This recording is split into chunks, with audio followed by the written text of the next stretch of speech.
Welcome back to Commonwealth, the opening kickoff, and we're underway. As the Eskimos and Lions get together for the third time this season, a fumbled ball, and the Eskimos get the first turnover. As Sean Fleming comes up with the ball, bobbled by Willis Jaycox. So a good start for the Eskimos, who need a big effort as they look to try and find some consistency on this football team after about 7 weeks of up and down football. It's really been a strange few weeks for the Edmonton Eskimos, but they get a big break early, and of course for a team that's struggling, something like this can really go a long way to improving their outlook. Sean Fleming with the recovery, Jaycox the fumble, and nice way to start the game for It's first down for the Eskimos at the 40. Ham moves to his left and fires high over the head of his intended receiver, Michael Souls, number 32. Numbers on Tracy Ham. Well, the numbers are excellent.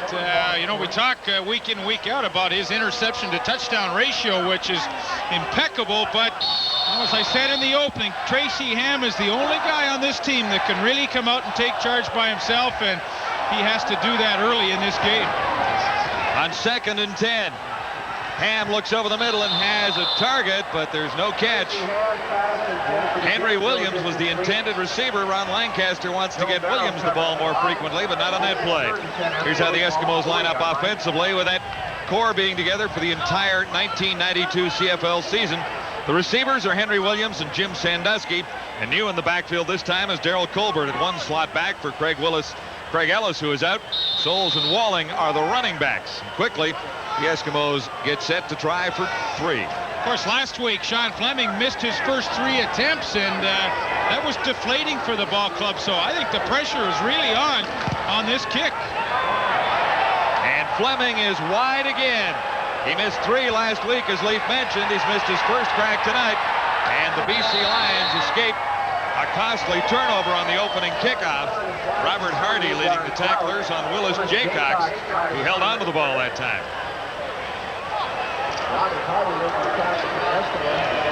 BC's Bob Obilovich won here 5 weeks ago. That was a big win for the BC Lions.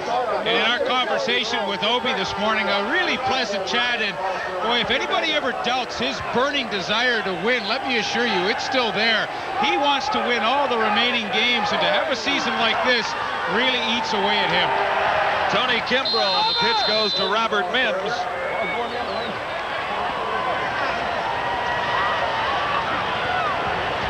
Leading the tacklers that time, Willie Pless, number 39, and Mike McLean. Tony Kimbrough, of course, gets the start tonight. Danny Barrett injured. Those are his numbers in very little playing time, but he has a backup mentality, Bob Obilovich says. He has to get over that, get over the hump and take charge and try and become the starter.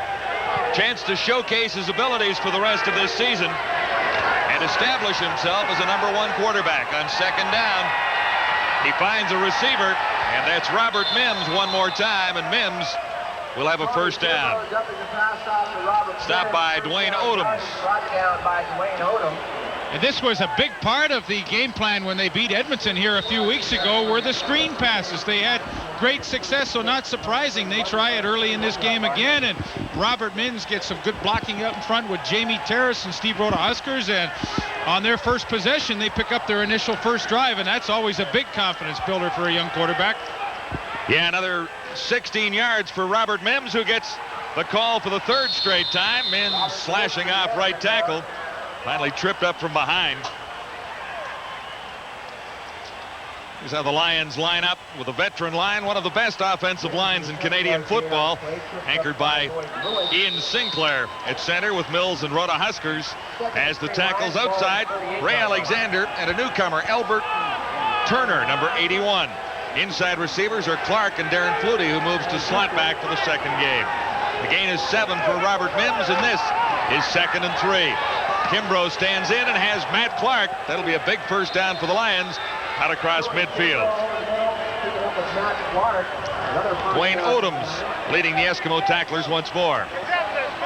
And that's an area I really think that the BC Lions can attack the Edmonton defense. Willie Pless and Larry Ruck like to do a lot of blitzing, and if they do that, there's a lot of room over the middle, and you see Matt Clark finds a huge opening, and give Tony Kimbrough credit. He saw it and was patient enough to wait till Clark got there and delivered a good strike. 20-yard gain and 1st and 10 for the Lions. Mims one more time, and he's got close to 8 yards. Robert Mims wearing number 28 for the Lions. Mike McLean made the tackle, number 45. McLean in there for Leroy Blue. And that's the way the Eskimos started the game, with Davidson and Lewis. Blue has been replaced, at least for the moment, by Mike McLean, Pless, Ruck, and Odom. And a fairly solid secondary with Thomas and Lyons on the corners. 2nd down, 1 to go. Lions across the Eskimo 45.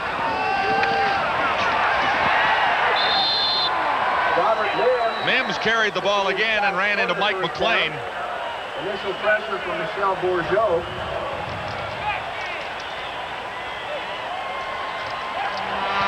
So Robert Mims has handled this drive for the BC Lions pretty much on his own. Well, he has a lot to prove personally tonight. You know, nobody likes being let go, and the Bombers did that. And he, of course, feels that he has many more productive years left in him, and this is a tremendous opportunity for not only the BC Lions to see him, but for Robert Mims to get some self-confidence back. He has been the top rusher in Canadian football the last 2 seasons. 3rd down, a yard to go, and the Lions go gambling. I don't know about that one. Mims carried once more, number 28.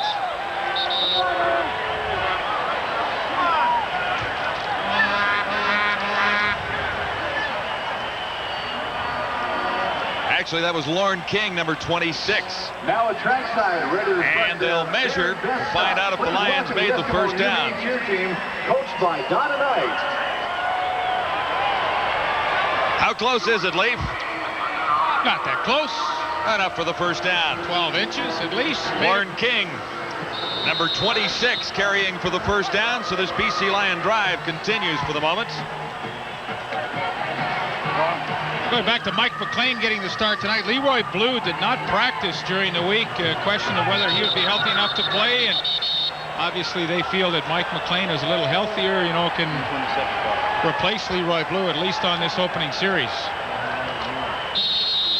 Jake Ireland is the referee in charge of proceedings at Commonwealth tonight. 1st and 10, Lions, ball at the Eskimo 42. Lions from the Eskimo 42, and Tony Kimbrough has looked sharp on this drive. Good fake to Mims as he swings it out to the far side. John Millington, number 25, made the catch. He's down to the Eskimo 35 and stopped by Jordan and Willie Pless, 7 yards. There's no question Ron Lancaster has to be quite concerned with his ball club. He's seen them play exceptionally well one week in their win against Winnipeg, and then of course be so flat at the Sky Dome last night. I mean, I've never seen an Edmonton team play such a lackadaisical game as they did last week. Lions on 2nd and 3. Kimbrough looking down the far side and just a little too far for his intended receiver, Ray Alexander, number 88. Coverage supplied by number 17, Eddie Thomas. Well, they don't pick up the 1st down, but I think Tony Kimbrough did a super job on their opening series. The play selection was good. The execution, for the most part, was pretty good, and this is a good call. I mean, that's a nice matchup in bump and run with Alexander on Eddie Thomas, and I'd say at least 50% of the time Alexander's going to catch that ball. So good call, and Kimbrough marched the team down nicely and set them up in field goal position. Enter Lou Pasaglia from 41 yards away, and Pasaglia on target for Lou Pasaglia. That's his 22nd field goal of the season, and the Lions are in the lead. 3-0 BC leading Edmonton early in the opening quarter at Commonwealth. Eskimos would love to have had on that last drive. Blake Marshall, how's the shoulder feel? It's better. It seems to have settled right down. It just the damage to the nerve caused some loss of muscle mass on my right side and not a lot loss of strength. I'm just waiting for that to get better, and I'll be back in there. Can you play again this year? Oh yeah, I think there's a lot of that's been discussed a lot lately. They're wondering if it's a career-ending injury or anything like that, but it's not. Mentally, I'm fine, and we're just waiting to be 100%, and I'll be back in there. We're in the playoffs for sure, and I can't wait to get back. I bet you can. I know you're not the most patient guy on the sidelines. Tell me about that first Eskimo series. A bit of a surprise you went out there because of the fumble recovery, but it kind of mirrored the kind of up and down season of this team. 2 plays and out and missed the field goal to boot. We're not playing. The coaching staff said this week we want to play with more consistency that we had earlier in the season. We want to get the first downs, and that just showed that that we didn't come out playing consistent, but we gotta get a lot more first downs this game. That's not indicative of the way we're going to play the rest of the game. Get healthy, get back in there, eh? All right, thank Good you, to see Peter. you. Okay, John. No question, the Eskimos are not the same team without Blake Marshall in there. On the return, Henry Williams. Can't find any running room. Well covered by the Lions, who stretched Williams out. Now a penalty marker comes down. O.J. Brigance in on the tackle for BC.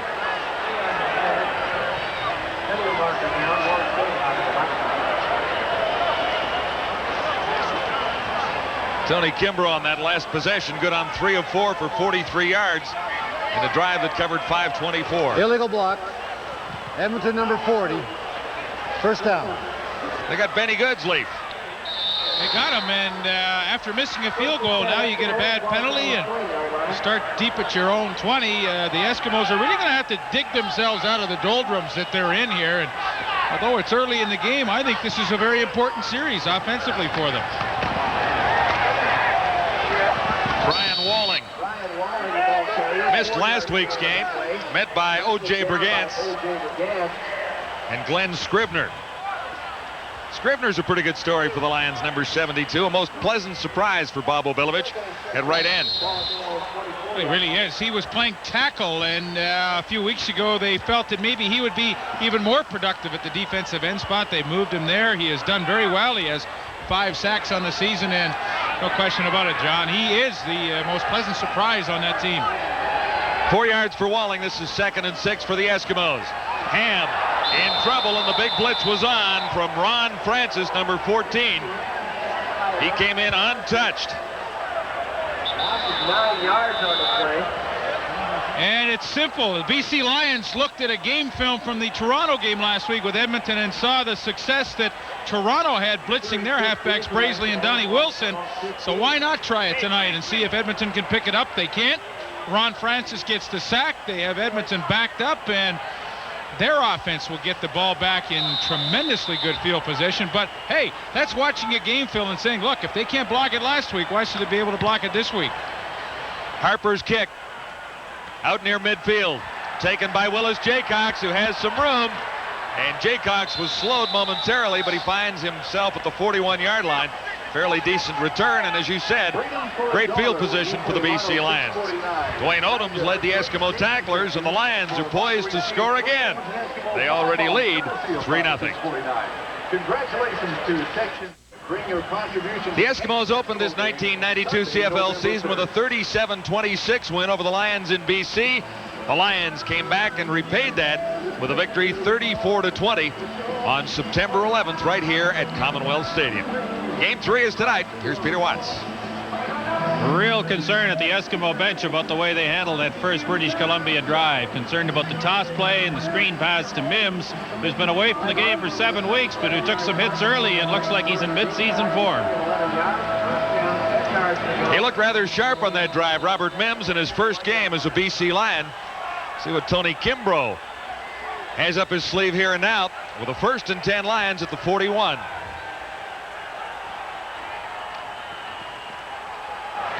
Mims stopped initially at the line and then cut from behind by Mike McLean, number 45.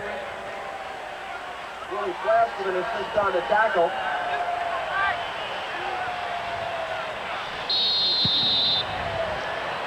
It'll be 2nd and 1. Mike McLean is mentioned in for Leroy Blue, who's been suffering with the flu all week. A gain of 1 for Mims. This will be 2nd and 9 at the 40. Kimbrough back to throw, escapes the rush, and he's picked on. Intercepted by the Eskimos, their 2nd turnover of the game. Dwayne Odoms, number 36. Alexander. And that's his second interception of the season. A 6-yard return and a first Boy, it's funny down. for some quarterbacks, the old term tunnel vision comes in. Pressure coming, but Kimbrough gets to the outside, and watch here, he just simply doesn't see Dwayne Odom. I mean, the pressure is there from Willie Pless and Jed Roberts, but you know, he just doesn't see Odom sneaking underneath to Ray Alexander, and that's a rookie mistake. First down for Tracy Ham, coming to the near side. Ham gets away from one, throwing on the run. And there was no chance to get Sandusky. In fact, it was a better opportunity for Brian Smith, Jim Sandusky. the Lions safety, to get his hands on the ball. Covering for the Lions. It'll be 2nd and 10 for the Eskimos, with the Lions leading 3-0.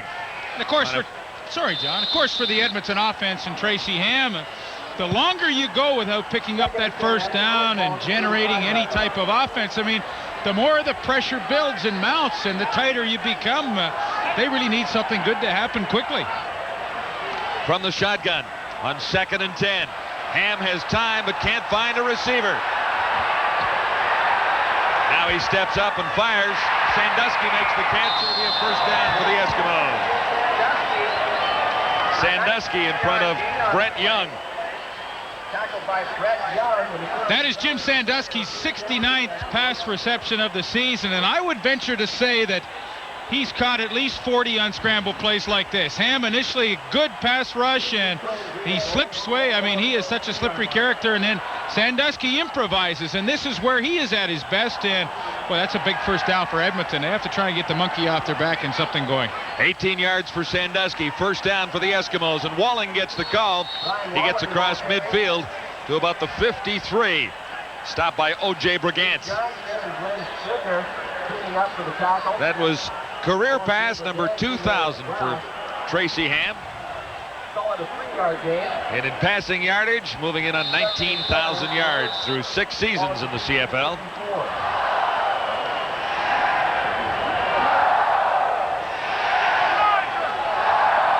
Gain is 3. This is 2nd and 7. The Eskimos at the BC 54. Now the pressure comes, and Ham gets outside. He'll have the first down and much more. Tracy Ham heads to the Lion end zone, and he's stopped short at about the 8-yard line. Cut from behind by Ron Francis.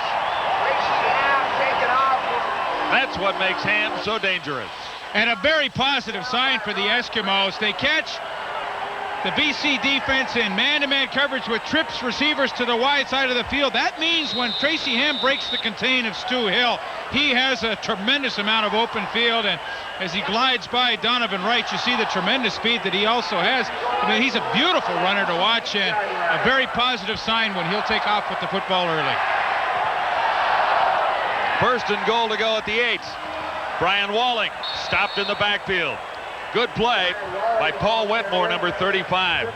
The run by Ham, 46 yards. Up front for the Lions, there's a newcomer in there in the person of John McNeil, who's filling in for Keith Pope. Wetmore, Brigance, and Wrights form the linebacking core, and I think Bob Obilovich is happier than he's been all season with this alignment in the secondary. And Brian Smith in the middle, he's a real hitter. You watch for him tonight, any receivers running those posts. Loss of 3, 2nd and goal to go from the 11. End zone toss, no catch. Intended for Darrell Colbert, number 88. He's replacing Craig Ellis at the left slot back spot. 1 catch last week. That's all he's managed in 3 games with the Eskimos. Excellent protection for Tracy Ham to try and pick out Darrell Colbert, but he got all twisted around, and although he had a chance to make the reception, it would have been a spectacular catch. Sean Fleming missed his first try. He's in close this time. Glenn Harper will spot it at the 17. That time Fleming is on target, and it's all even in Edmonton. 3-3. The Lions and the Eskimos on our TSN Game of the Week. 2:33 to go in the opening quarter.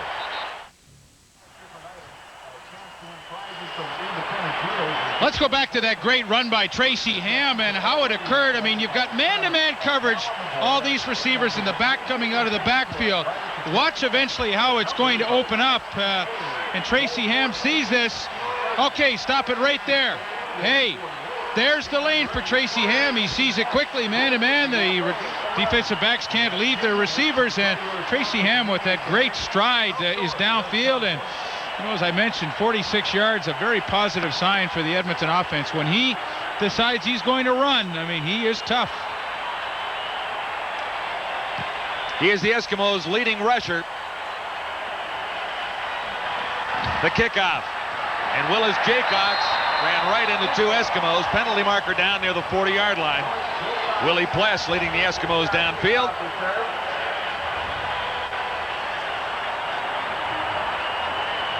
Penalty goes against the Lions for holding.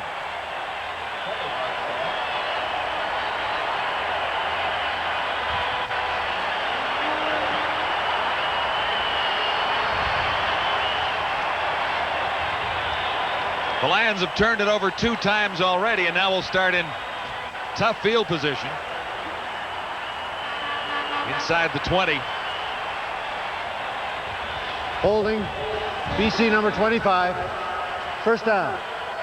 That's Sean Millington. What? Ball actually spotted at the 13 with 2:24 to go in the opening quarter at Commonwealth.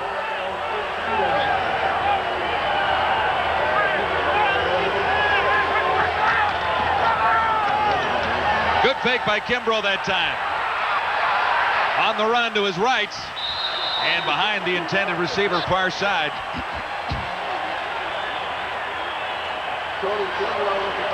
Albert Turner is the newcomer in the receiving corps for the BC Lions tonight. He was a last cut of the Houston Oilers, and in conversation with Joe Paupau, the quarterback and receiver coach before the game, you know, he said in practice, here's a guy that if you spit him out of the computer is exactly what you would want. Good speed, size, etc. But it's the old unknown. Until he plays the game, you really never know how good he is going to be, and that is a question mark for them tonight. On 2nd and 10. Kimbrough stands in, fires, almost intercepted. Willie Pless. 3 interceptions already this season for Pless. That time Kimbrough was looking for Matt Clark. Now here's what good linebackers do to try and confuse a young quarterback. Pless is right up there on the line of scrimmage. Well, when the ball is snapped, he's faking blitz. Let it run. He's faking blitz. Now, hey, boom.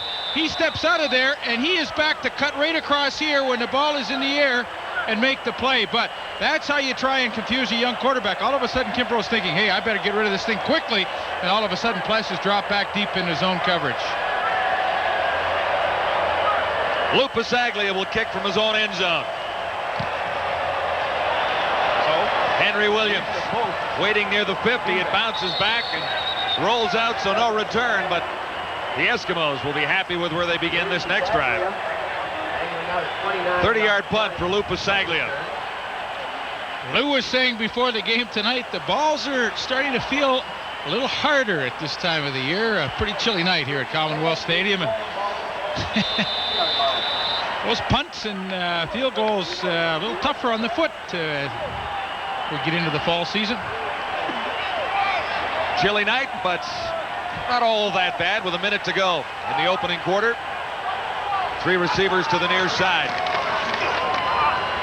Looked like a bit of a mix-up, and Ham scrambles to get out of there. He can't get away. Caught from behind by Donovan Wright.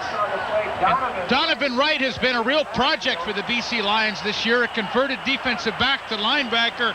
He is 6'3". He's 200 pounds. He's strong and very quick, as you'll see right here on the blitz. He's able to chase Tracy Ham down from behind and make an outstanding defensive play. The Edmonton Eskimos had super field position to start this drive. All of a sudden, they've lost about 12 yards on that great play by Donovan Wright. Tracy Ham looks like he's limping a little bit. The ankle got twisted as he went down. 2nd and long. The Eskimos back across the 52 now. Ham swings it out of the backfield. Michael Souls can't find any running room. Read well by Paul Wetmore.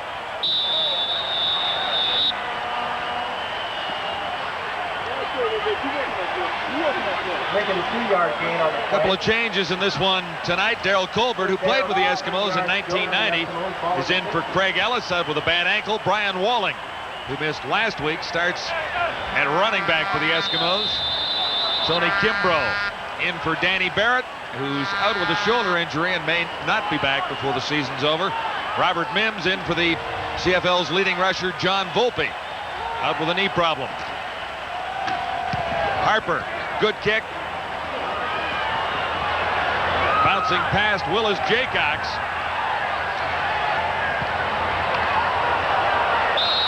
Jaycox picked it up at the 5-yard line, waiting. And there were penalty markers thrown as Jaycox waited to field the ball.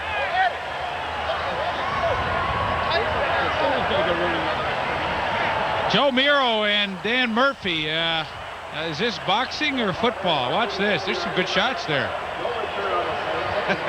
Now, John, I don't know if you agree with me, but this is a play that's starting to drive me crazy, where they let it just sit on the ground and decide, you know, they're trying to induce a no yards call, obviously, but I think there's got to be some kind of time limit on this. It looks like a silly play to me. Penalties going both ways.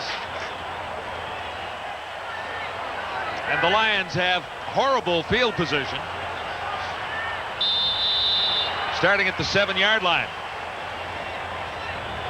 Kimbrough was very effective on his first drive. The last two, he has struggled.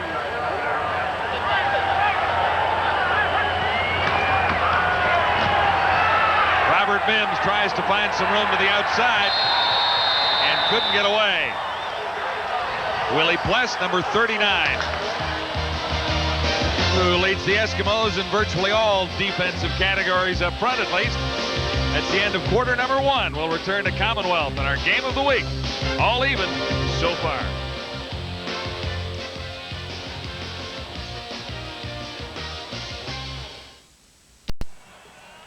After 1 quarter at Commonwealth, fairly even. It's even on the scoreboard. The BC Lions turned the ball over twice and only gave up 3 points.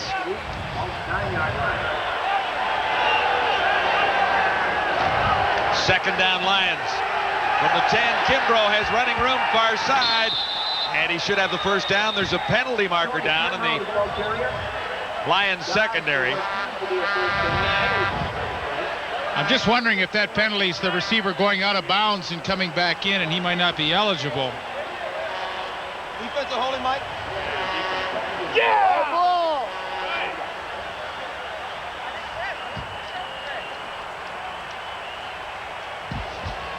Holding. Edmonton, number 10. First down. Damian Lyons caught for holding, so the first down yardage will stand for the Lions. That gets Kimbrough out of a bit of a hole. He's out to the 19 now. It was a good call by Kimbrough on 2nd and long to get him to the outside, where he too is an excellent runner, and I thought he made a nice play there, even though they used the holding penalty to get the first down. Nowhere for Robert Mims to go that time. Well read by the Eskimos. And Lloyd Lewis was there, number 75. The loss is 4 yards.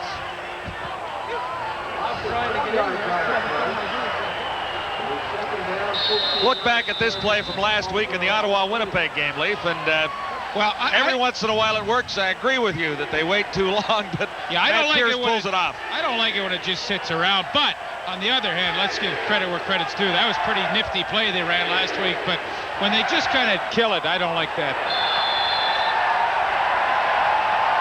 Lions lost the football, and the Eskimos have come up with it. Third turnover of the night for the Eskimos, and Willie Pless has it this time. Willie Pless is really taking charge of this game on defense. He's made interception, he's got a fumble recovery, and tremendous tackles so far, the league leader. But hey, this is the quarterback's fault. It is never the fault of the center. When that exchange is missed, it means the quarterback has stepped away from the center too soon, and awful break for BC. Good one if you're an Edmonton fan. Well, the Eskimos really have to take advantage of this here and now. A turnover inside the 15. Tracy Ham to the end zone. Tipped away. Good defensive play by Brett Young, number 24. Daryl Colbert's in the lineup replacing Craig Ellis tonight, and here he is on Brett Young. Watch the technique inside, and then he bounces out to the corner. He runs a super pass pattern. The ball is a little late getting there. Look at the separation he has, but to Brett Young's credit, he closed the gap and made a nice play. That ball's in the air quickly. It's a touchdown. 2nd and 10. Eskimos at the Lion 14. The pressure is on. End zone toss. Intended for Sandusky, with Andre Francis covering. What a battle between two veterans, Jim Sandusky and Andre Francis. Andre Francis at one time regarded as probably the best one-on-one cover guy in the league. I mean, he might have lost a little bit, but look at the technique here. Working that right arm into Sandusky, trying to throw his pattern off just enough, and pass was incomplete. And that's a fabulous matchup for tonight. Two crafty veterans. Sean Fleming. A 21-yard field goal try with Glenn Harper holding.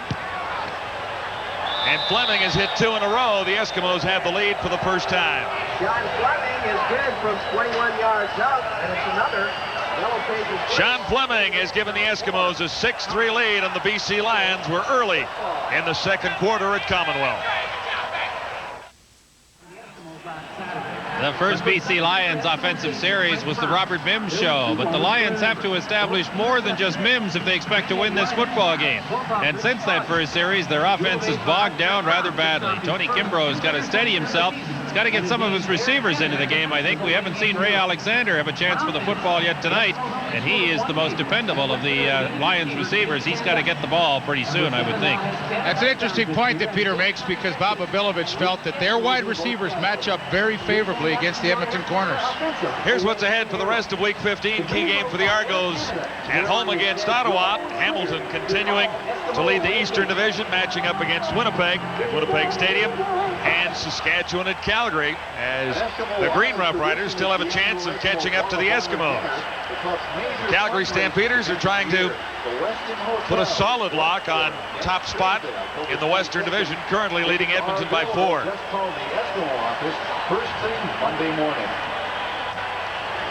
So it's a crucial game for Ron Lancaster and the Eskimos to stay close to Calgary for the matchup at McMahon Stadium against the Stampeders next Saturday. Here's Willis Jaycox on the return for the Lions. Good move at the 30, and Jaycox is brought down after a 10-yard return. There's a penalty marker down there as well. Comes after a 53-yard kickoff by Sean Fleming. Fred Brown helping out. 3 field goals so far. 2 for Sean Fleming, 1 for Louis Pasaglia, and it's 6-3 Edmonton.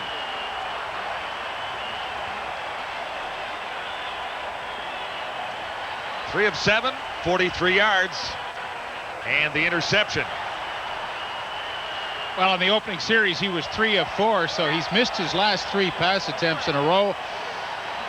Interceptions in there, and Tony Kimbrough has to settle himself. One of the things that was discussed today about his progress is mental discipline, and mental discipline means throwing the ball away if you simply have nobody to get it to, and of course the young quarterbacks sometimes will struggle through that adjustment period. No penalty on the play. The flag was dropped in error. 1st and 10 Lions just outside the 30. Kimbrough got it away, and he's close to a first down. He'll have it. Matt Clark made the catch, then lost the ball, and the Lions say they got it back, and so do the officials on the scene.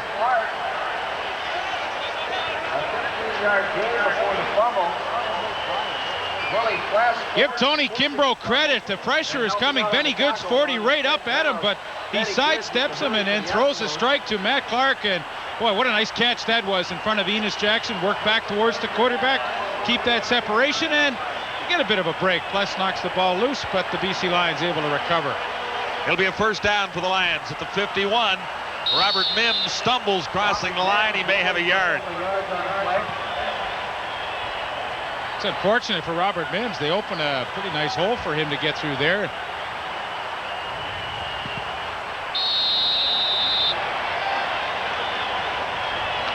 Big Jim Mills, 2-time outstanding lineman in the CFL.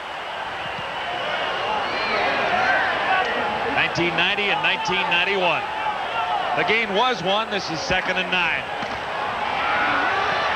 Kimbrough sees some room to the far side. He's out to midfield, but he'll be short of the first down. Tony Kimbrough, the ball carrier. Dwayne Odoms made the tackle. Dwayne Odom. So a hole open for Kimbrough, but it was closed up quickly by the Eskimos.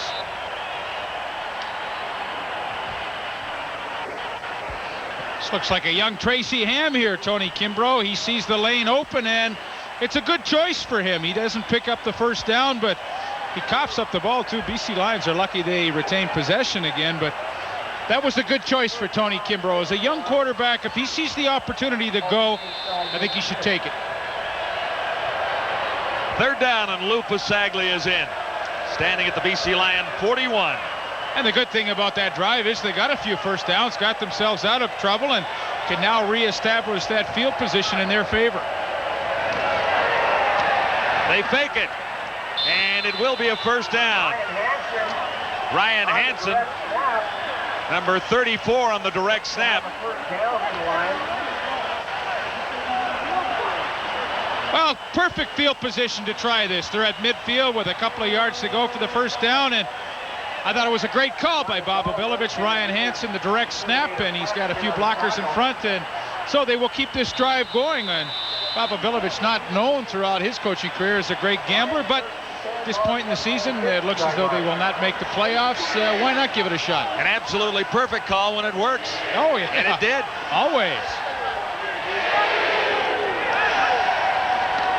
On first down, Kimbrough looks to the near side and fires too high, intending that for Willis Jaycox, who's in as a 5th receiver.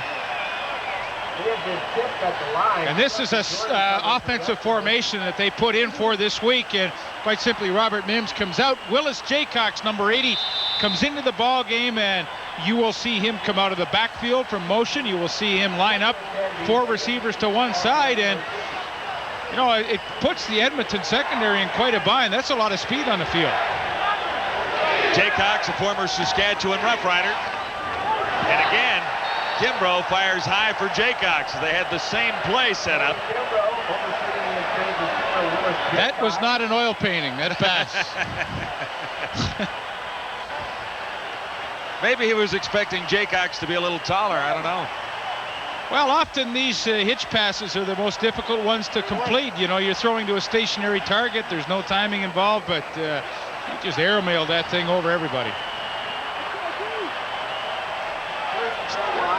Unfortunate for BC, you know, you have those fake plays, and when they work, usually you like to take advantage and attach some points to them, but they just were not able to do that. 3rd down, Lou Pasaglia in again.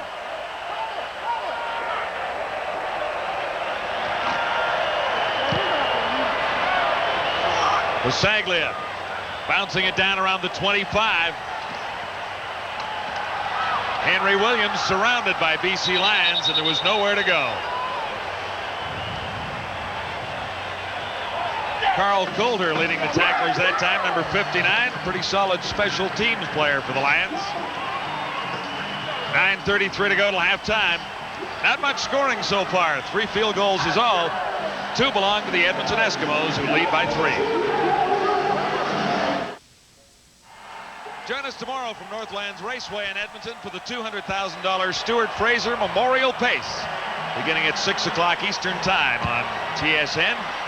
$200,000 on the line. And you're staying over to do that. I get to stay over and do it. Hook up with your old pal Marty Adler. Marty Adler will be here, Earl Lennox. It's an old team. We worked together a time or 2 before. That's right. On the sidelines, warming up for the Lions, Michael Johnson.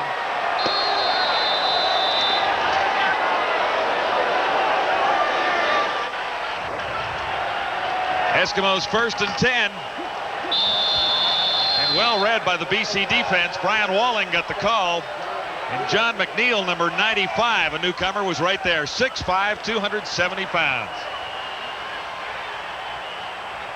Watch O.J. Brigance coming on the stunt. Now they're going to end up with Souls coming right through. O.J. Brigance comes right here, and boom, he hits the play right on the head. How about that? I had the wrong ball carrier, excuse me. Walling carried it, but what I was wanting to show you was the good activity from O.J. Brigance in the middle. Loss of 3, 2nd and 13. Ham works from the shotgun, and he can't get it away. McNeil again in on the play, number 95. Penalty marker down as Ham was forced into the end zone. And he's a little slow at getting up. And for a club that is worst in the league in sacking the quarterback, the BC Lions have been very aggressive here in the first half with pressure.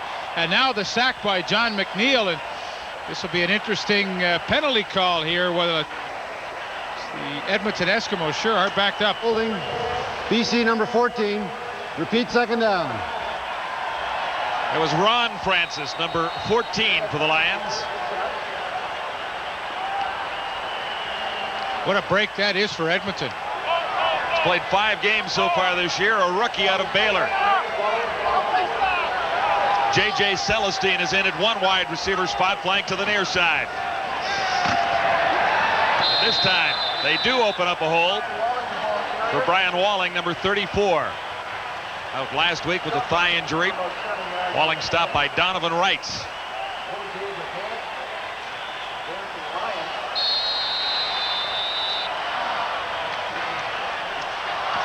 Seven-yard gain. It'll be 2nd and 3. The Eskimos leading 6-3 at the Edmonton 30. Shotgun. Ham looks deep. Celestine couldn't make the catch. Covered by Joe Miro. And with some help from number 32, Brian Smith, in the middle. And I think this is what has impressed me the most about this BC Lion defense in the second half. Brian Smith comes an awfully long way from his middle safety spot to be there and get some help. Miro with the good hand in there, but let me tell you, that Brian Smith, every receiver on the field knows where he's going to be because he is a trained killer back there and likes to hit people. 2nd and 10 Eskimos. Ham long again, too long for Jim Sandusky. Francis and Francis. Andre and Ron covering on Sandusky that time. Well, people at home might say, well, why are they throwing the bomb 2 plays in a row? They need a little more ball control. But there are a few instances in games where you have to go deep, and this was one of them. The BC Lions came with that halfback blitz again. Brett Young was blitzing. That means the middle is vacated. You have to take a shot at it. Enter Glenn Harper standing at his 15. Wind not much of a factor at Commonwealth tonight. Willis Jaycox gets to the BC 50, so the Lions on the exchange and a 7-yard return have decent field position. Mike McLean leading the Eskimo tacklers, and Tony Kimbrough returns. 7:11 to go till halftime with the Eskimos in front of the Lions in a kicker's duel at Commonwealth.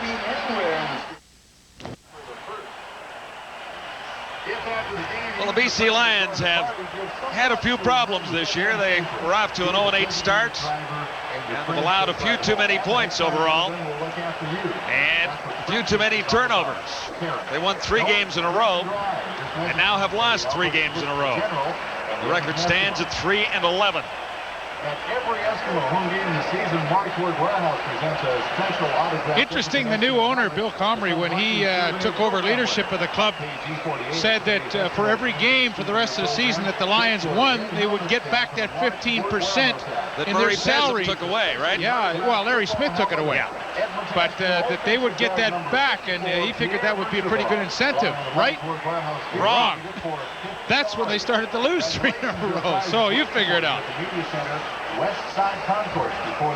Everyone in the organization seems pretty happy to have Bill Comrie on board as a new owner. Stability for the BC Lions after a year that was a little shaky at times, to say the least, on the field and around this football club. Leroy Blue suffering from the flu this week is now back in. Mike McLean is on the sidelines for first down for Kimbrough and the Lions. Kimbrough airs this one out, looking down the near sidelines for 81 Albert Turner. He was in the Houston camp this season. three-time Big Ten hurdle champion at 55 and 110 meters. Eddie Thomas was covering on the speedy Albert Turner. This is his first game tonight. 2nd and 10. 3 receivers far side of the field. Pressure is on, and Kimbrough swings it for Robert Mims. He'll have the first down. Biggest play of the night for Mims, who was tough to bring down. Finally dragged down by Trent Brown. Robert Mims. Another 22 for Robert Mims. And he gets a nice block from number 59, Carl Coulter, the left guard, right there on Leroy Blue. That creates the lane for Mims to get through, and 2 screen plays now have been very successful in the first half for BC.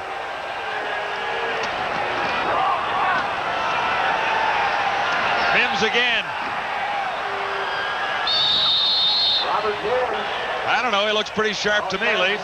That was really vintage Robert Mims there. The good hard leg driving action. And of course, he is a back that is equally as good going outside as he is inside. Here he finally cuts it back in and eludes the one tackle there of Leroy Blue. Nice looking run. He only picked up 4 yards. It was a pretty good looking run. He did a lot of work for 4. Kimbrough, far side, has his man. And Pless was right with Albert Turner, number 81. Damian Lyons was there as well. Bit of an unusual call on 2nd and 6, where you only go about 4 yards, and Albert Turner was... Damian Lyons actually closed that separation so quickly that they're going to be short, I think, of this first down, and be a decision time once again for Bob Abilovich. How close? Aha, I think they got it. It is a first down. For the BC Lions, 5:20 to go till halftime. Lions trailing 6-3, but definitely in Lou Pasaglia range here. And this is a better drive for Tony Kimbrough, better ball control, the screens, the running game with Mims, now a hitch pass. I mean, he can go to play action now. He's done a good job keeping Edmonton off balance. 3 receivers to the near side, and Kimbrough pitches to Mims off tackle left. Dwayne Odoms, number 36, celebrating the tackle. Leroy Blue was also involved. 1 yard the gain. And Edmonton is the toughest team in the league to run the ball against. The BC Lions are finding that out quickly. 4:38 till a half. Lions face 2nd and 9. Kimbrough stands in and fires. Clark makes the catch. Clark has a first down. Enos Jackson, number 29, and Eddie Thomas combining on the tackle.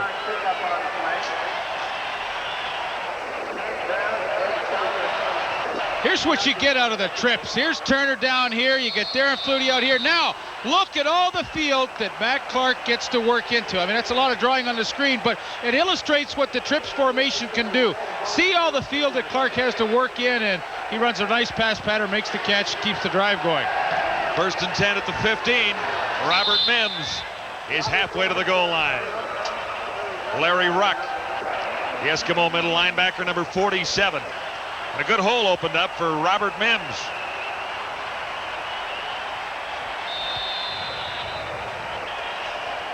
They pull Steve Rhoda Huskers and Carl Coulter, and a pretty nice hole opens up for Robert Mims. Larry Ruck will make the tackle, but they're getting pretty decent production on first down. And of course, that's so often, that's the key to your offensive success. This is 2nd and 4.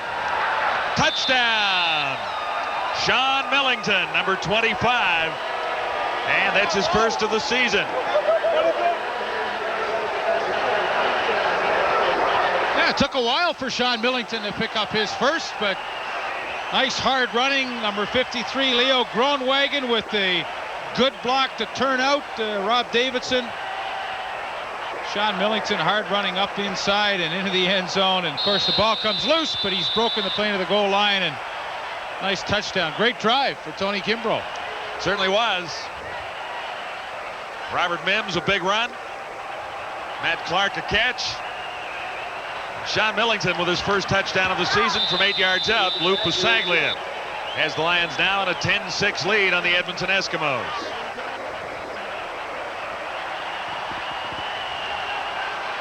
Millington, a former Eskimo.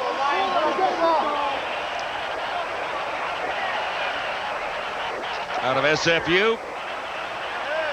10-6 Lions.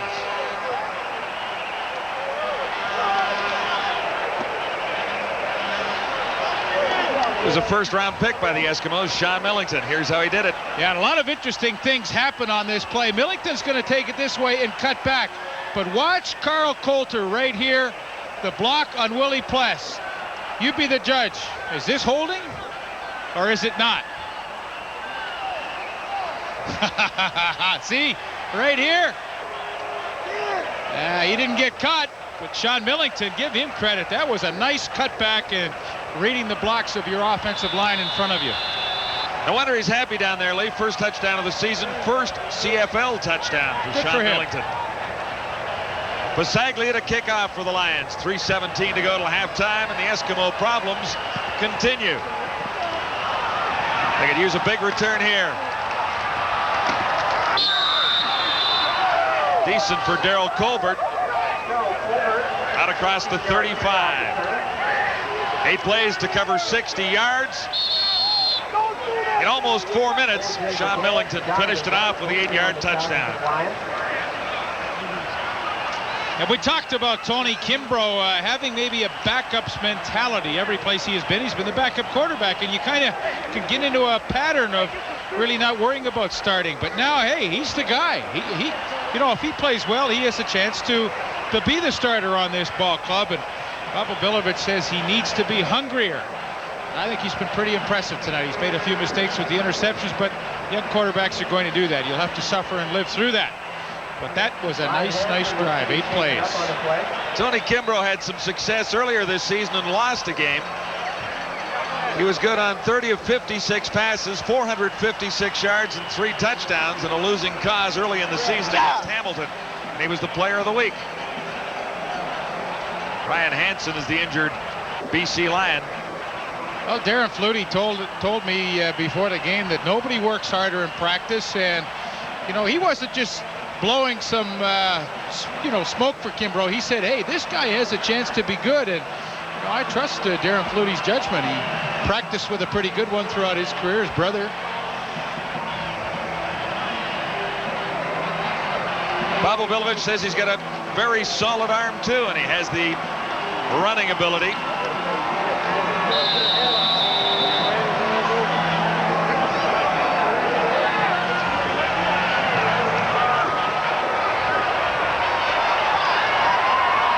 Eskimos 1st and 10. Tracy Ham has to get the team moving now.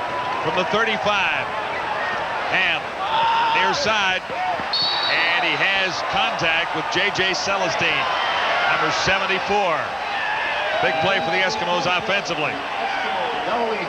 J.J. Celestine replacing Darryl Colbert at the slot back spot. They're both actually taking over for Craig Ellis tonight. And a little push off and bump, and he gets some separation from Brian Smith and makes a nice catch. And the Eskimos are going to need a lot of big plays tonight. 3 minutes to go till halftime, and a timeout at Commonwealth with Lancaster's Eskimos 4 back of Bilovich's BC Lions. Join us for baseball tonight as we continue along the road to the World Series following the Blue Jays, Paul Romanuk and Buck Martinez, before Saturday's game at 7 Eastern. Big week of celebrating in Toronto, and a lot of coverage for the Blue Jays all over the West. Both the Edmonton newspapers, 2-3 pages on the big clinch and getting ready for the championship series with the Atlanta Braves starting tomorrow. It is Canada's team now. All of a sudden. Well, we wish them all the best in their big World Series against Atlanta. Of course, which begins tomorrow night. Talked to my old pal Paul Beeston today. I think he's a little nervous. He's over one hurdle, but the World Series creates a little different kind of pressure. So good luck to Beast and the Blue Jays. Williams down the sidelines, almost. Joe Merrow, nice defensive play, number 18. Broken up nicely by Joe Merrow. Just talked to Blake Marshall a little bit, guys, and he was saying that the real problem with this halfback blitz that they've run into a couple of times is that it's the slot back's responsibility to pick that up. We've already talked about the fact a couple of slot backs are in place of Craig Ellis, and once in a while the slot back's getting beat on the block, but the guy pulling the trigger has misfired a few times too, and that's a real problem. Tracy Ham from the shotgun. Can he pull the trigger this time on 2nd and 10? He's got a man open. And right through his hands. Tracy Ham pass over the middle intended for Colbert, number 88. Brian Smith. That's the difficult thing about offensive football. Unless everybody's clicking together, it's so difficult to sustain any drives. I mean, Tracy Ham did a super job to get that pass downfield, and that's a ball that Darryl Colbert should have caught. I mean, Brian Smith was close, and maybe his reputation as a real hard hitter had something to do with it. But, hey, when you're trying to break out of a slump, you have to make those catches. 2:29 to go. Another punting situation for Glenn Harper. High, arcing kick down to the 20-yard line, and nowhere to go for Willis Jaycox. Mike McLean, good downfield tackle. No return after a 39-yard punt. No return for Willis Jaycox. It's interesting. One of the things that usually suffers when you're struggling as a team is your special teams play, but that simply hasn't been the case for the Eskimos tonight. Every kick they have come down and covered very, very hard. Mike McLean with a tremendous play there on Jaycox. And McLean stays in for Leroy Blue. First and 10 Lions, ball at their 19. Lions begin at the 19, leading 10-6.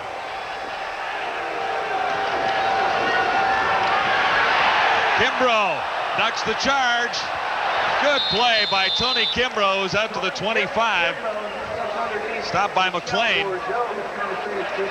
And Mike McLean's had himself a pretty good first half in replacing Leroy Blue. There's a lot of pressure on the linebacker when the quarterback decides and breaks containment. Is he going to throw or is he going to run? And as a linebacker, you have to make a split-second decision when to come up. And Mike McLean comes up and makes an awfully nice tackle. Gain is 6, 2nd and 4, Lions at the 25. Kimbrough gets some heat now. Roberts tries to run him down from behind, and he's got him.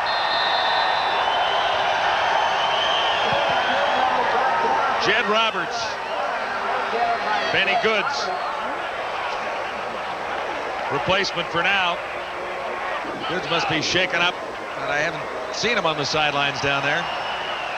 Larry Ruck also coming on the blitz. He flushes initially Kimbrough out of the pocket, and then it's the speed of Jed Roberts from behind that drags him down. Now, Ron Lancaster told us Benny Goods, their starting defensive end, sometimes simply just gets tired out there. And he said, don't be surprised if you see Jed Roberts in the game a little more tonight to spell him off occasionally. Lou Pasaglia standing back at his 5. The Lions lead by 4. It's 10-6 with a minute 33 to go till halftime. Pasaglia kicking away from the Giz Henry Williams and chasing Williams back to the 40. Surrounded there, but somehow he still found a little room. A 15-yard return for Henry Williams out to midfield after a 51-yard kick by Lou Pasaglia. Paul Wetmore leading the BC tacklers. And how did the Giz get through there? Semifinals on the entertainers. Willie Pless against the Calgary duo of Moore and Wiggins. Darrell K. Smith will be your host at the half. First and 10 Eskimos, ball at midfield. Well, a good time for the Eskimos to get some points late in the opening half. Ham begins from the shotgun on first down at midfield, and Ham is down. Stu Hill was there, number 36. And Lee Johnson was there as well. I think Johnson might have gotten there first. There's a penalty marker down.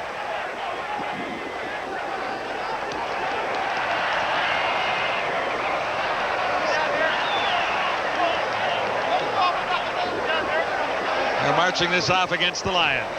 Holding, BC number 35. First down. Paul Wetmore. Boy, so you look at critical plays in a game and what may decide the game. I mean, here you get the sack and all of a sudden now you lose 10. That's like 25 yards you've lost there on defense. Here's Ham with the room to run. Yes, Tracy Ham has the first down. He's down to the 20. Tracy Ham will score. What a great run by Tracy Ham for the touchdown. 45 yards.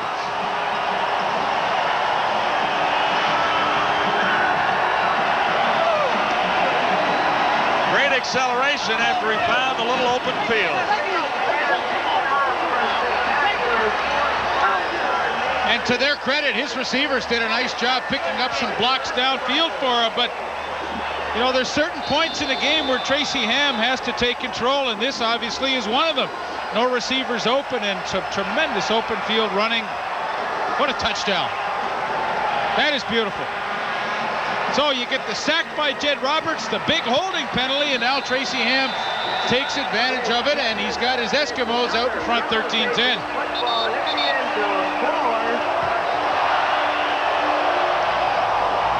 Coach and quarterback smiling at each other on the sidelines, and Tracy Ham takes the celebration.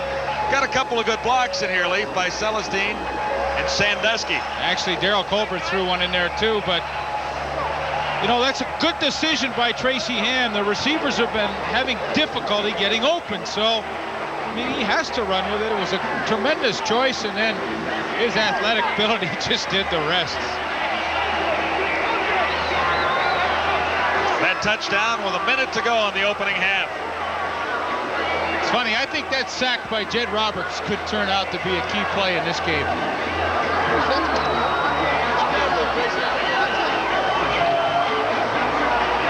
It didn't take long, Leaf. 17 seconds, 2 plays to cover 55 yards. A couple of good runs for Tracy Ham already tonight.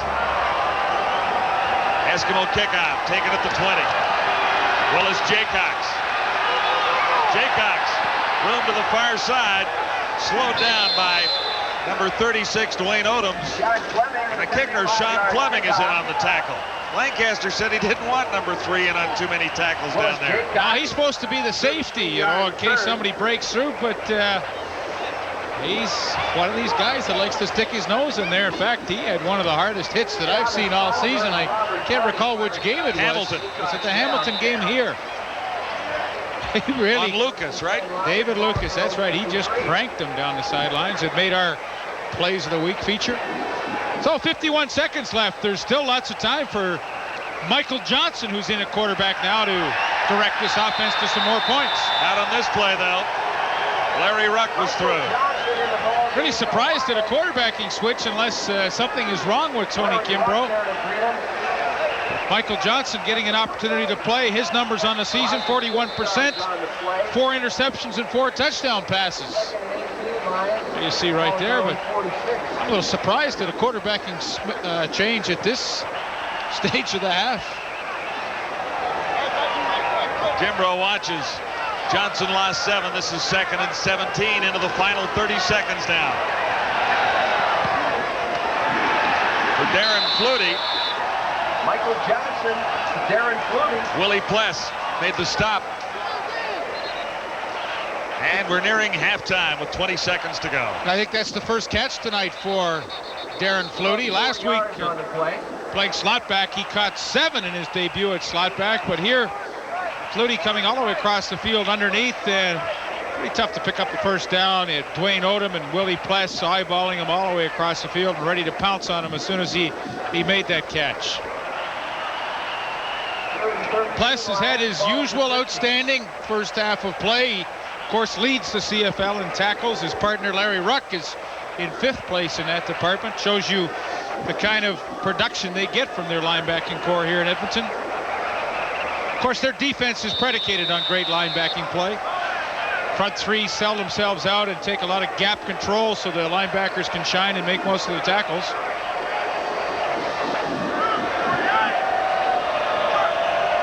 20 seconds to go. Lupasaglia slips after the kick. Here comes the Giz. Stopped by Lorne King, number 26. He truly is exciting, is he not? When he gets that football, you always think that no matter how pinned in, how well defensed Henry the Gizmo Williams is, there's always a chance that he can break it. Lorne King, who's one of the leaders on special teams for the Lions, made the tackle. 14-yard return. Time for one play for the Eskimos. 9 seconds to go. They were victimized late in the first half against the Argos last week for a touchdown. Ham can't find a receiver. Now he gets the Giz.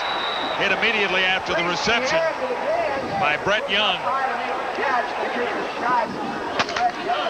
And that'll be the end of the opening half with the Eskimos scoring a big touchdown. Tracy Ham, a 45-yard run for the touchdown. And at halftime, that gives the hometown Eskimos a 3-point lead on the Lions.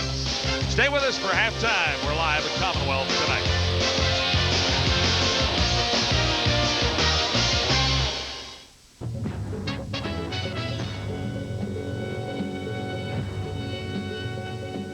Hello, I'm Daryl K. Smith, and welcome to the Entertainers. On today's show, our first semifinal made of the top 2 performers from the second half of the season. Linebacker Willie Pless of the Edmonton Eskimos and Calgary rookie receivers Will Moore and Brian Wiggins. First up, the Terminator, Willie Pless. How can I go on? Baby, I've been living on memories of you and me. All the love we made, all those tender nights and those endless days, they're all here inside. Baby, can you stop the rain from falling? Won't you chase my clouds away? I give anything to see the sun again. Only you can stop these tears from falling. I can't face another day. Baby, can you stop? Can you stop the rain? Whoa. Thanks. Wow! That man, he sure can sing. He's going to be tough to beat. Next up, we've got a couple of Stampeder rookie receivers, Will Moore and Brian Wiggins. Take it away, fellas.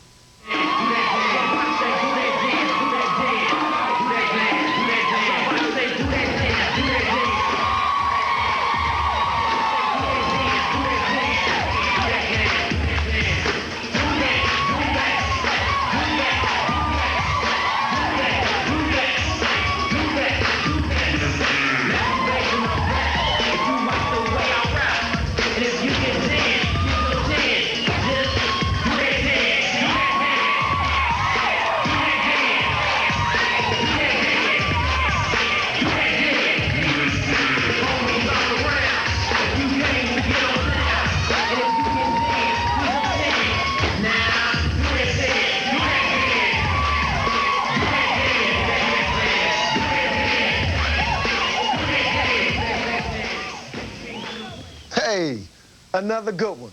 Well, we've got 2 good acts tonight, both former winners. So as usual, we're going to need your help to decide a winner. If you like Willie Pless, call 1-900-273-0040. And if you like the Dancing Rookies, call 1-900-273-0041. Once again, 1-900-273-0040 for Pless and 1-900-273-0041 for the rookies. And it's only 50 cents to make a call. Well, that wraps it up. Another edition of the Entertainers. But first, I would like to congratulate our Toronto Blue Jays. Great job, fellas. We're really proud of you, and good luck to you in the upcoming World Series. But before I go, again, let me remind you, the Entertainers' second semifinals goes at halftime of TSN's Game of the Week, Saturday, October 24th.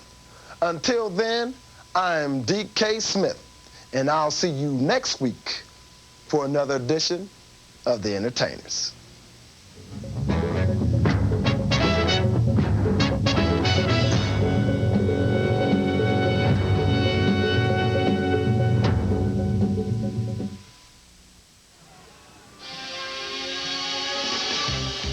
Pasaglia's 42-yard field goal, the opening score of the ball game. Early first quarter action, BC Lions over Edmonton 3-0.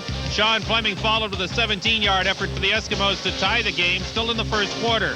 In the second, Sean Fleming's 21-yard field goal gave the Eskimos a 3-point lead, and then Sean Millington got the first touchdown of the ball game to put the Lions back in front on an 8-yard run up the middle, and a good run it was. Tracy Ham, speaking of good runs, 45 yards through the middle of the BC Lion defense for a touchdown. 13-10, Edmonton over BC. That was the halftime score. Tony Kimbrough went out of the ball game in the final series of the second quarter, took a shot in the chest, was checked out at the half, may be available in the third quarter. We will check that out as the Lions return to the field. 13-10, Eskimos over the Lions. Quarter 3 coming up from Edmonton.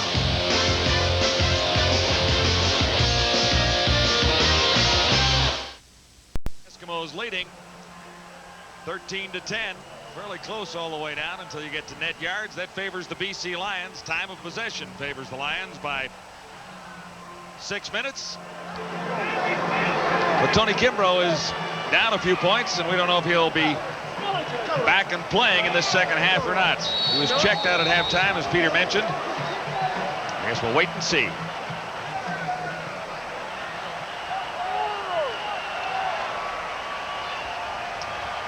Welcome our viewers on Sports Channel America as we get set for the second half kickoff at Commonwealth Stadium in Edmonton. A crucial game for the Eskimos, fighting for playoff positioning in the CFL's Western Division. Currently 4 points back of the front-running Calgary Stampeders. And an Eskimo win sets up a great match against Calgary at McMahon next weekend. Delay a game. BC number 5. Sort of a time count violation on the opening kickoff. You don't see that often. Pasaglia is ready now, but he'll kick from the 25-yard line.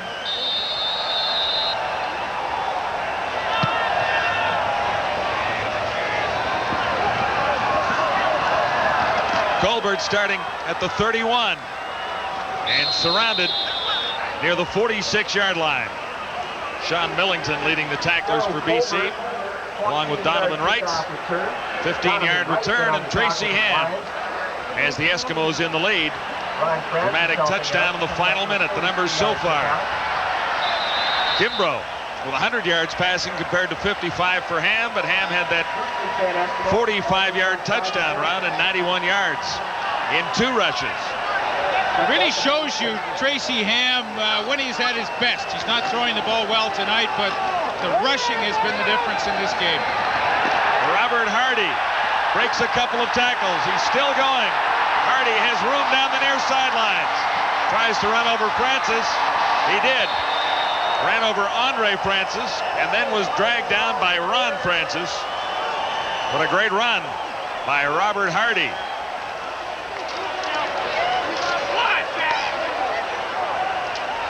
He's listed at 5'8", 210 pounds. Look at the legs on Robert Hardy, and nice block by the center, Rod Conop on O.J. Berganson. Now the cutback.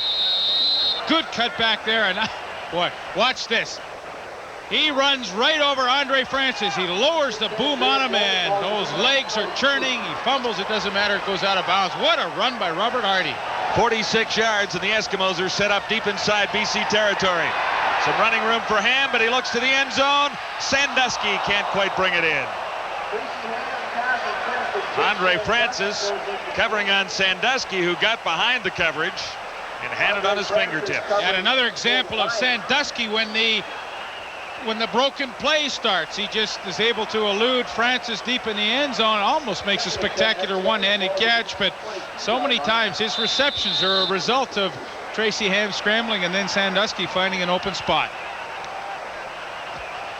It's been a good matchup so far. Francis fell down on the last play. Sandusky was in behind, but couldn't bring it home. 2nd and 10 Eskimos. At the Lions 22, Ham from the shotgun. And he's close to a first down. Jay Christensen, first catch of the night.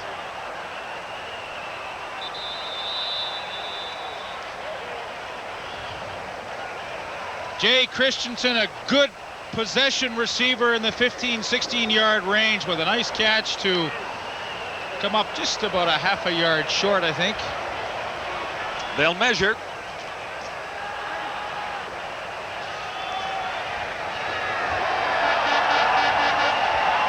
Eskimos use a bit of an I formation. Here's Christensen and Sandusky. As Sandy goes up the field, Christensen just sneaks in behind him, and a bit of confusion for the secondary of the BC Lions. There you see it. They both go with Sandusky, and Christensen's left wide open. He did get enough for the first down.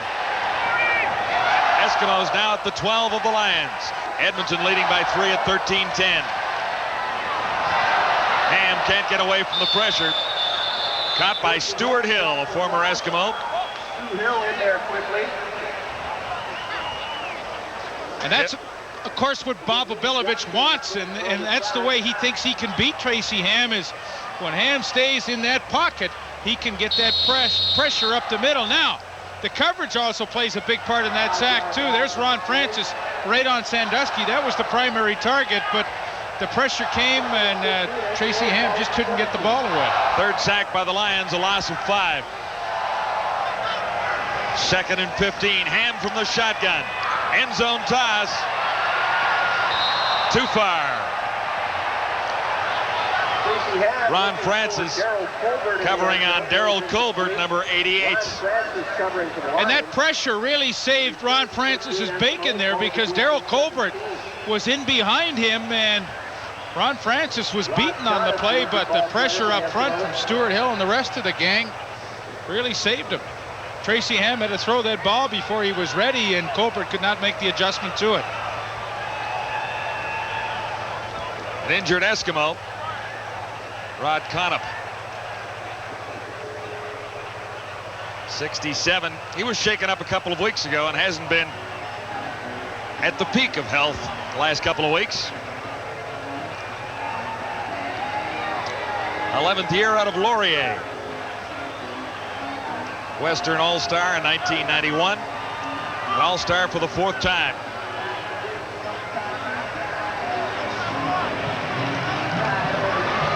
When the Lions get the football, gentlemen, it'll be Mike Johnson at the controls. Tony Kimbrough has a cracked sternum. He's okay. He's a little sore. He's finished for the night. Julio Caravana's the backup, and if we go to a third quarterback, Louis Pasaglia will be in charge. Cracked sternum. I mean, how can he even stand up? That sounds awful. That was on the hit by Jed Roberts. Sean Fleming. Good on that one, so the Eskimos increase the lead. Just 6 points. It's 16-10 Edmonton. Yellow Pages football into the end zone for high school football. So the big run by Robert Hardy, the key play on the opening drive for the Eskimos in the third quarter, as Sean Fleming gets the field goal and they move ahead by 6. It's Jeff Reinbold, the special teams coach for the BC Lions, and of course, when you look at their team, the best feature of it so far this season in 1992 has been the play of those special teams. Fleming missed his first field goal tonight, but he's been 3 for 3 since. Good on 3 of 4. Conop being attended to. He's had ankle and knee problems over the past couple of weeks.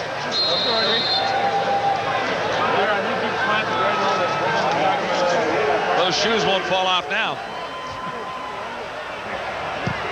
Fleming's kickoff. Jaycox at the 20. looking for the one big return. This is it.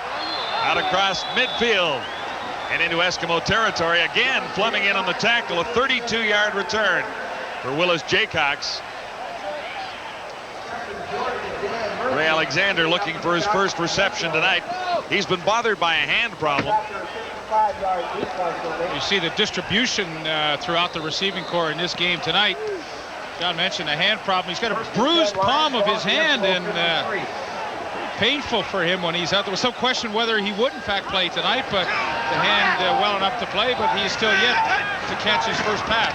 Michael Johnson, the left-hander, out of the shotgun, far side on target for Albert Turner, number 81.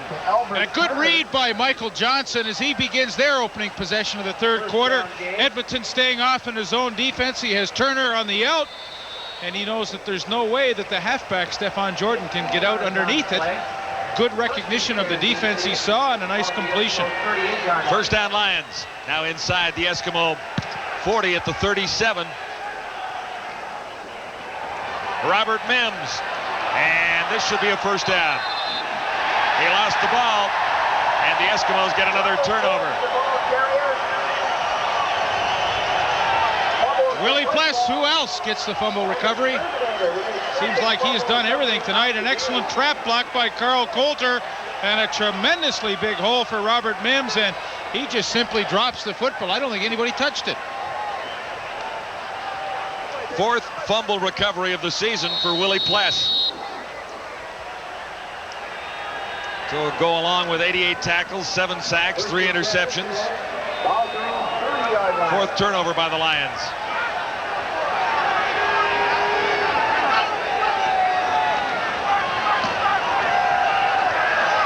Ham has a first down out near the 45. Tracy Ham. Gerald Colbert. Rolls right and finds One of the strangest plays I think I've ever seen. They looked as though they wanted to try the reverse, but they really never got the fake going. And then I think Tracy Ham changed his mind and ad-libbed at the last minute and decided to try and hit Colbert downfield, which he did. That was a totally ad-lib play. 15 yards. A little pressure on Ham, and he changed his mind. 3 receivers into one side. This is Hardy again, and he lost the ball.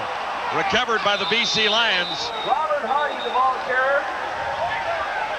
O.J. Brigance, the middle linebacker, comes up with a loose ball. So a couple of fumbles back to back. Watch the left guard Pierre Vercheville come and lead Robert Hardy around the corner. A beautifully executed running play, but the only problem was Robert Hardy coughs it up at the end of this run, and O.J. Brigance makes the fumble recovery. So the Eskimos commit their first turnover of the night.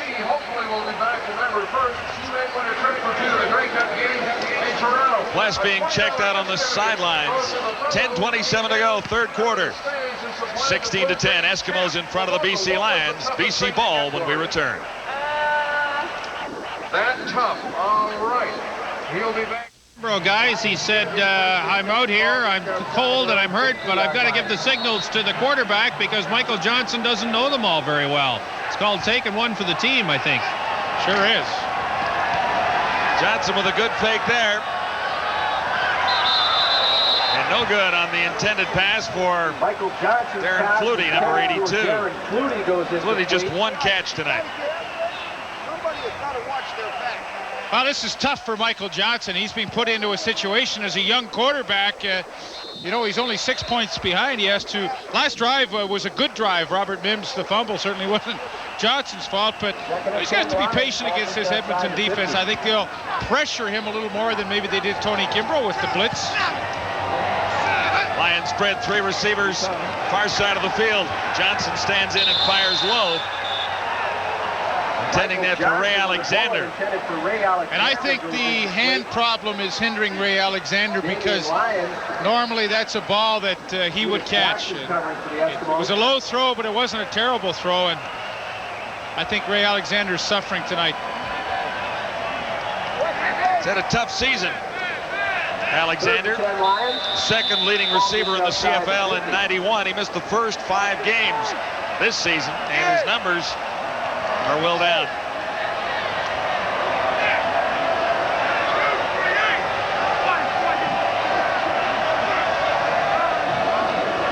Lou Pusaglia across the 40 to get a low kick away.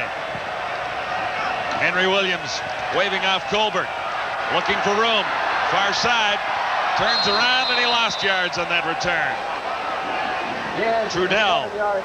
Remy Trudell leading the BC tacklers. Remy Trudell hustling down. -5 on the return.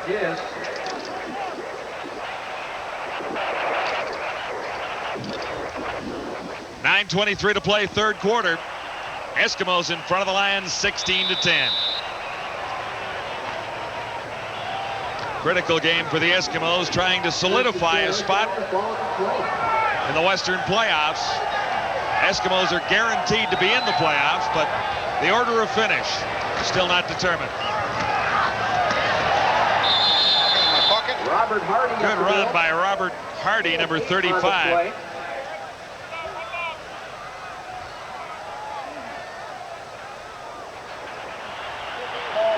Yeah, two great receivers in this game.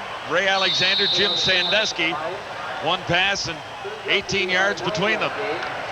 Well, for Edmonton, it's been all the running of Tracy Ham, and for the BC Lions, they have only generated 10 points.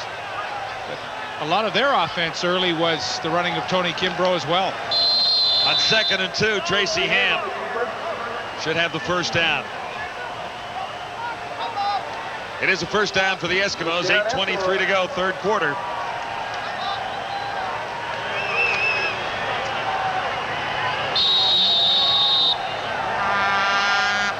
Edmonton out at the 30-yard line.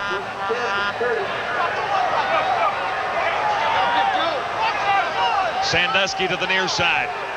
Henry Williams flanks to the far side of the field. And Hardy gets the call once more.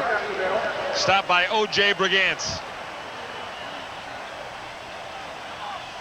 Well, in case you're just joining us, the Edmonton Eskimos in front of the BC Lions 16-10, and the play of the game so far occurred late in the second quarter. Tracy Ham back to pass, and the receivers all covered downfield, so he does what Tracy Ham usually does best. Scamper with some pretty good moves, and he found his way into the end zone. 91 yards rushing for Tracy Ham in that first half. There you go, there you go. Second and a couple. Michael Souls got the call. We'll see where they spot it. Flag down. Glenn Scribner on the tackle for BC.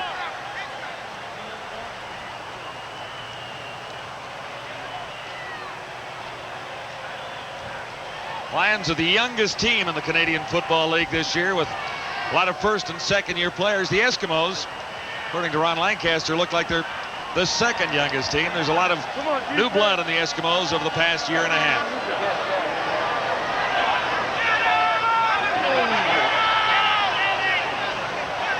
Still sorting out the penalty at Commonwealth. It looked like a personal foul call.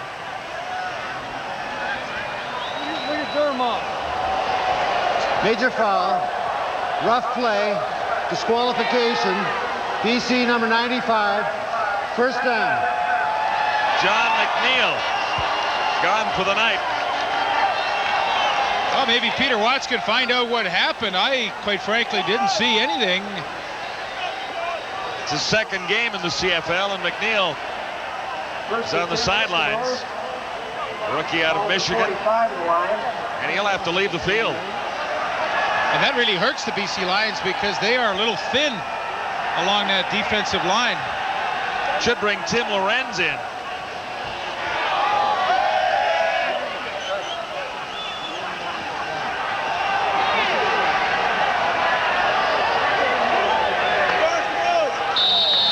.7:18 to go, third quarter. The Eskimos in front of the Lions, 16-10. Has a man open. The Giz. He made the catch. Incredibly. Finally bringing him down, Brian Smith. Do you believe that? Henry Williams. Henry Williams has tremendous concentration when he goes up to try and catch a football. Now, Joe Miro, number 18, gets the hand up. It's deflected. it actually will bounce around and go off Brian Smith. And look at the concentration factor for Henry Williams, and then the arm strength to wrestle it away from a pretty tough customer in Brian Smith. That is a spectacular play. A 43-yard play sets the Eskimos up with goal to go. Touchdown! 3 yards out. Michael Souls. His first of the season. Henry Williams caught that football about 4 times. Well, this was the catch that set it all up. The tip by Miro. Williams juggled it, but the impressive part is the arm strength to wrestle it away from Brian Smith.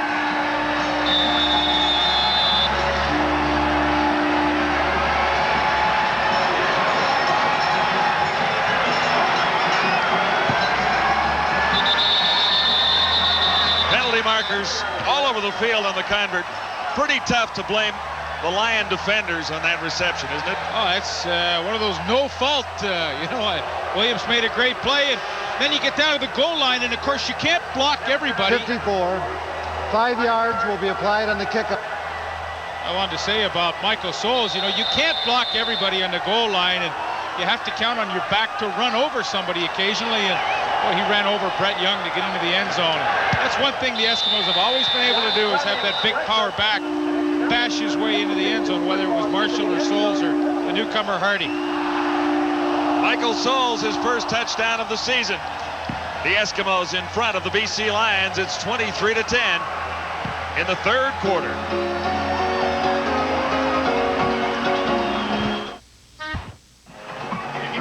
Our game of the week heating up for the Eskimos out in front 23-10. And getting Edmonton close to the end zone, Henry Williams.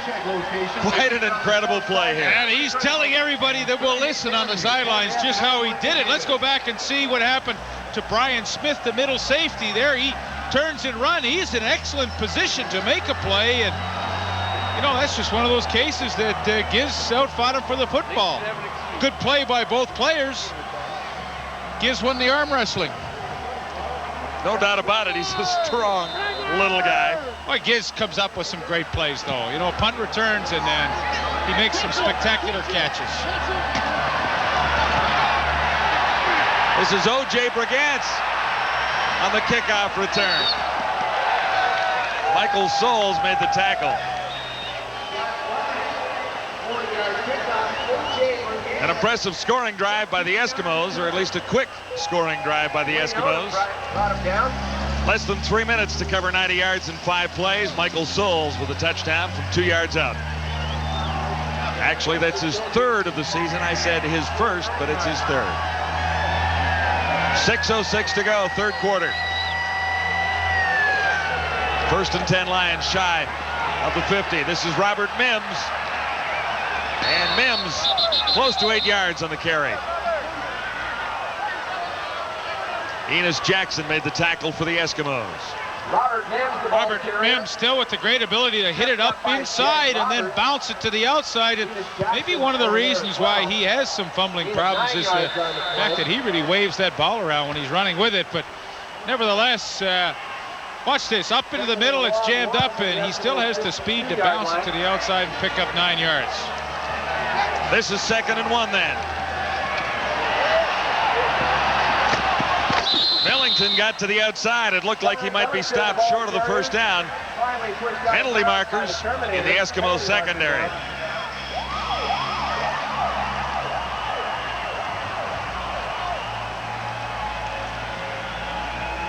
Indication is the penalty is against the Eskimos.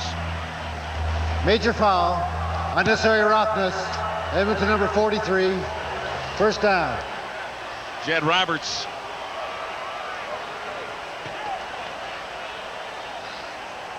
And of course, that's so frustrating for a head coach. I mean, he's seen his team do a really nice job to build up a 23-10 lead. Now, the worst thing you want to do is let a team back into it through penalties and mistakes. If they're going to make the game close, make them do it with productive play, not by giving them easy stuff. On first down, Johnson stands in. Put it right through the hands of Matt Clark. And I'm not sure whether Enos Jackson got a hand on that thing to tip the ball away from Matt Clark, but that was a dart thrown by Michael Johnson. Watch this thing. It is a rope. Oh, what a play by Jackson. He got the hand on it. Super. Larry Ruck. He might have just missed it. All just inside the Eskimos. 2nd and 10. This is a big play for BC. You know, they've seen the momentum totally shift towards Edmonton, and they have a chance to get themselves back in this game. Johnson stands in near side, and he's off target, intending it for Albert Turner. Number 81. Damian Lyons covering on Turner. Well, the good news is they have a field goal opportunity, but I think Michael Johnson really wanted to take advantage of that field position. You know, you don't get too many really good scoring chances against Edmonton, and that certainly inside their 30 was a good one. Bob Obilovich in his 11th season as a CFL head coach. Lou Pasaglia in his 17th year as a CFL kicker. The all-time All-Pro points leader. It's wide. Here comes the give. What a great run. Out to the 25, stopped near the 26-yard line by Paul Wetmore, and the Giz is pumped. Henry Williams. The new daily lottery game. Visit your nearest lottery ticket center and play. Take 3. Your lucky numbers. Having quite a night. 4:07 to go, third quarter. Henry Williams and the Eskimos have the lead on the BC Lions. It's 23-10. 1st and 10 Eskimos. Ham with time to throw. Sandusky open over the middle. Chased by Smith. And Brian Smith forced Sandusky out of bounds. Sandusky looking for a penalty over there, I think, but no flags down. 33 yards. Ham to Sandusky. Here's what the trips can do. Here you got 3 receivers. Here's Sandusky. Watch.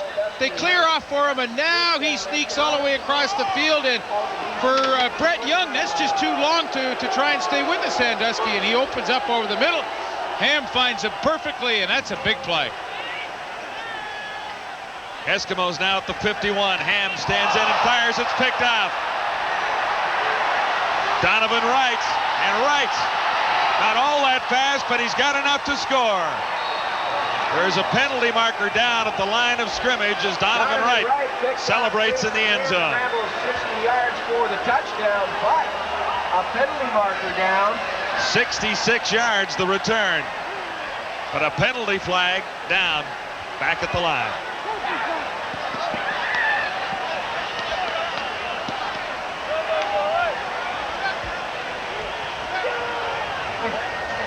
Flag was dropped in error. The touchdown will stand 66 yards.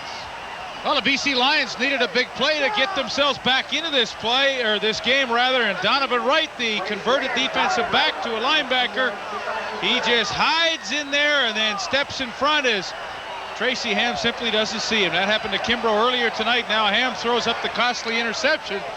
Donovan Wright with some pretty good speed turns that into a 66-yard touchdown. Yeah, I didn't think he looked terribly quick on that return as he started out, but he outran Ham to the end zone. So the Lions right back in it, 23-17 if Pasaglia hits this convert. And another time count violation. Or was it Bourgeau moving? Might have been Michel Bourgeau moving a little down there on the line.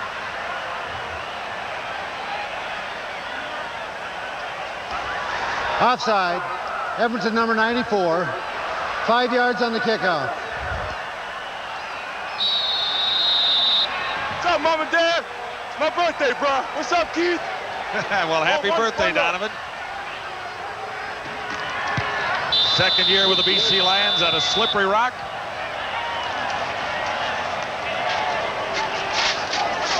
So back to a 6-point game with the Eskimos in front, 23-17. And Donovan Wright was born October 16th, 1966. So a nice birthday present for him. And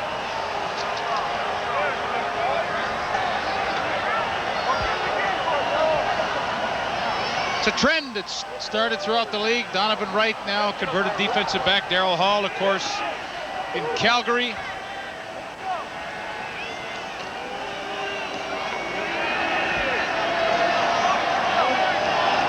Well, the Lions very definitely in this match with 3:24 to go in the third quarter, and they needed the big play by Donovan Wright to close within a touchdown of the Eskimos.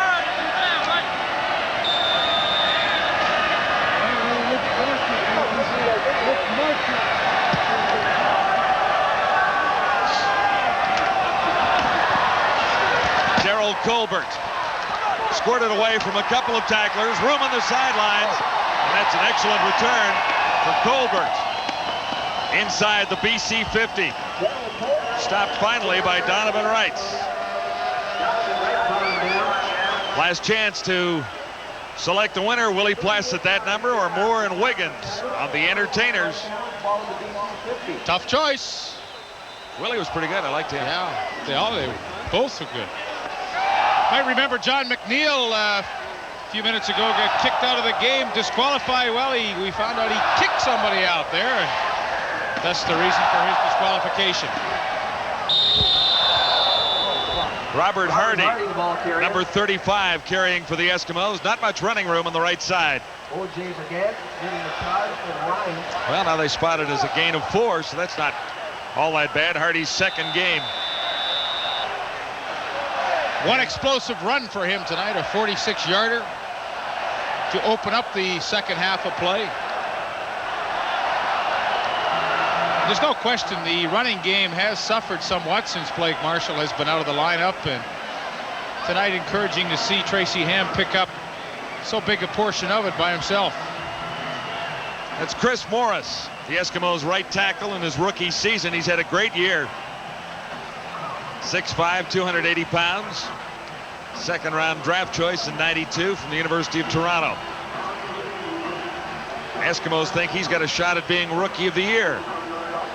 Looks like Chris Morris is the injured Eskimo. Well, let's go back and have a look and see if we can find out exactly. There's Chris Morris blocking on Glenn Scribner, and as so often happens, he gets caved in from somebody else in the middle of the pile.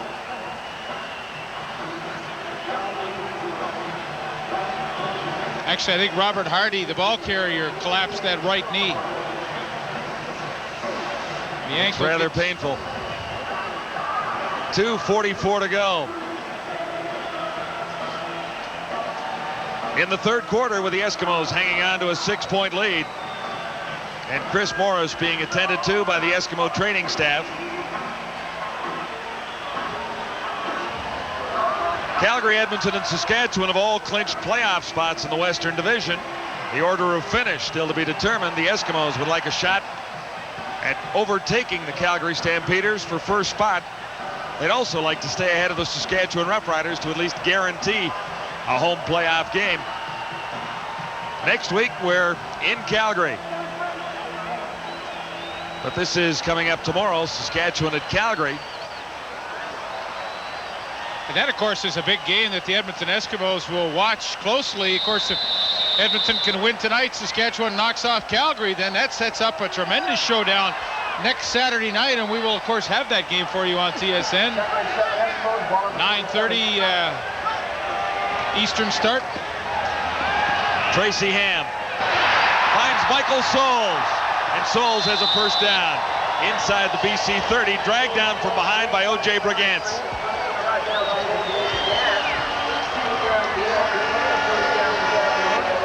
That's a play the Eskimos use about 3 or 4 times a game, and they block up Michael Souls, and then when the linebackers get their drop, he just sneaks across the field underneath them, and that has been a successful play all season long for Edmonton. 21 yards and a first down. Edmonton now inside the BC 30 at the 29. Souls. Brigance made the tackle. Gain is 3. O.J. Brigance has made the adjustment from outside linebacker to middle linebacker this year, and he's still been so active with his tremendous speed to the outside. Watch, he fights off the block. That's Paul Wetmore, and then Brigance comes in from behind, and You know, from tackle to tackle, he's as quick as any middle linebacker in the league. Leading the Lions in tackles this season with 66 coming into this game. 2nd and 7, 26. Watch for the blitz. Ham getting away. Christensen makes the catch. That'll be a first down. He's inside the 15. Stopped by Ron Francis. Actually, Francis coming on the blitz. 14 yards to gain. Sorry, John. Watch this play develop. Here's Brett Young here. Here's Jay Christensen. Young will come on the blitz. Now Christensen blocks him and then sneaks out here to make the reception. Interesting there. They pick up the blitz. Boom. Good block. Now he sees his quarterback in trouble and says, okay, I better get out in a pass pattern. And he makes a nice catch, gets the first down. That's a great play. Just outside the 10. Ham goes for 7 and gets it. Henry Williams. Just a little bundle of dynamite, isn't he? Really is. He deserves a touchdown tonight for that spectacular catch that he made. 12-yard touchdown. Tracy Ham to Henry Williams, and the Eskimos answer quickly. And a good job by Henry Williams on the slant to get inside Joe Miro, and boy, he knows the hit's coming, and he tucks that ball in, hangs on, and gets his touchdown catch.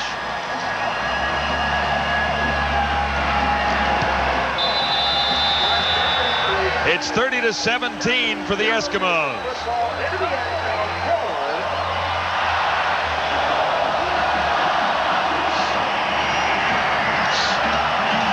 Good drive for Tracy Ham to answer that interception for a touchdown that he gave up to Donovan Wright, and they come and march it right back down the field, culminating with the Henry Williams touchdown reception, his 6th of the year.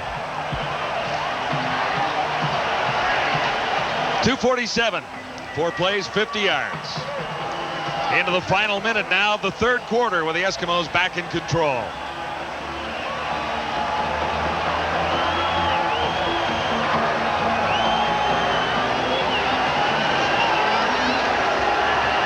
And ready for the Eskimo kickoff. Sean Fleming had a bit of a shaky start, missing his first field goal, but he's made everyone since. On the return for the Lions, Willis Jaycox. Out to the 43. The ball comes loose. Picked up by Dan Murphy. And he's run out of bounds at the BC 32.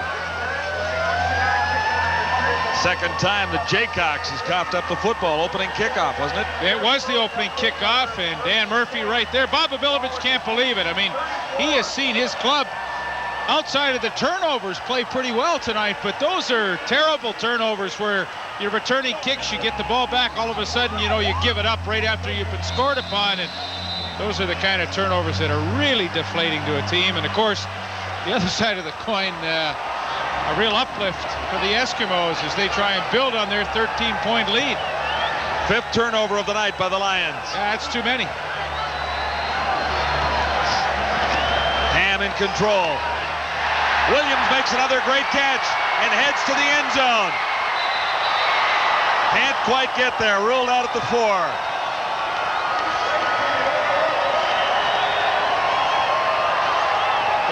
When we asked Ron Lancaster who's been your most valuable player, he said, that man right there on your screen, number 2, Henry Williams. And he has made some big plays tonight for the Eskimos. He does it all for Edmonton. Henry Williams. That's the end of the third quarter. We'll be back for the 4th. The Eskimos in control and in possession.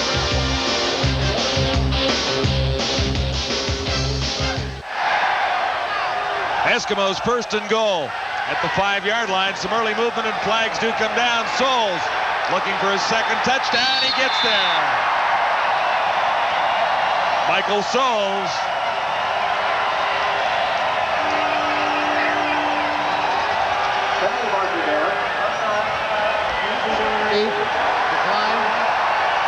Touchdown will stand. Good upper body strength by Michael Soles to fight off the tackle of Ron Francis. Really difficult for a smaller guy like Francis to bring Soles down. A good stiff arm. The only chance for Francis would be just to try to cut the feet out from Mike Soles, but he has his second touchdown in a row. All set up once again by Henry Williams. Yeah, Giz sets them up and Soles gets it into the end zone. That's happened twice. Soles is the closer.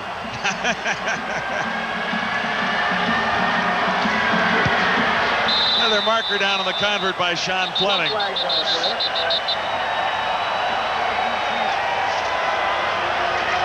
Henry Williams has been an impact player in this game tonight, and this reception set up, of course, the touchdown you just saw by Michael Soles, but tremendous technique. Now, work back to the quarterback and simply takes the ball away from Joe Miro. Now watch at the 5-yard line as Giz tries to sneak back into bounds, pretending he's not quite out. 29 yards to set up the touchdown. Hey, I want to say hi to my son and my wife, Petra. Hey, Bob, that was for you at Players, okay? Everybody come to Players. I'll be there every Monday night. Peace. It's a new peace sign. I haven't seen that one before. No. Michael Soles has 2 touchdowns. Set up by Henry Williams, and it's 37-17, the Eskimos in front of the Lions. Lions were back within 6 for a brief moment. Jaycox. He lost it again. He lost it again, and the Eskimos have it again. That's 3 times that Willis Jaycox has lost the football on returns. Jaycox, 12-yard kickoff return, hammered by Mike McLean, fumbles the football, and there's the Terminator for the hat trick. His 3rd fumble recovery. That's unbelievable. Of the football game. Willis Jaycox has had just a horrible night. Robert Mims is trying to say shake it off, but I mean, the last one resulted in the touchdown, and you got to feel sorry for Bob Obilovich. The head coach doesn't, he doesn't commit the fumbles and the turnovers. 3rd fumble recovery by Willie Pless. 3rd fumble by Willis Jaycox. Ham goes for 6.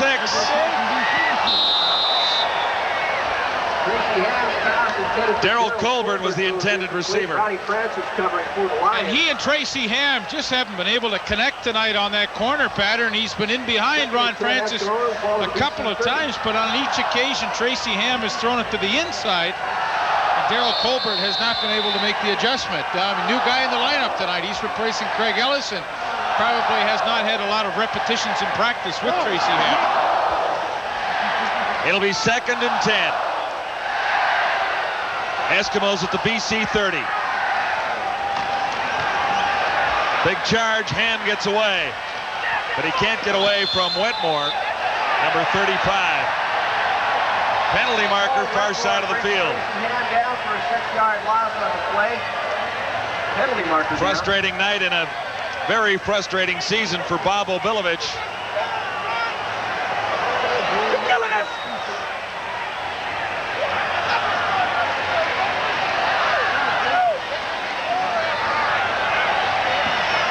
Staring straight at the worst record he's ever had as a head coach in Canadian football. Lions with 3 wins and 11 losses.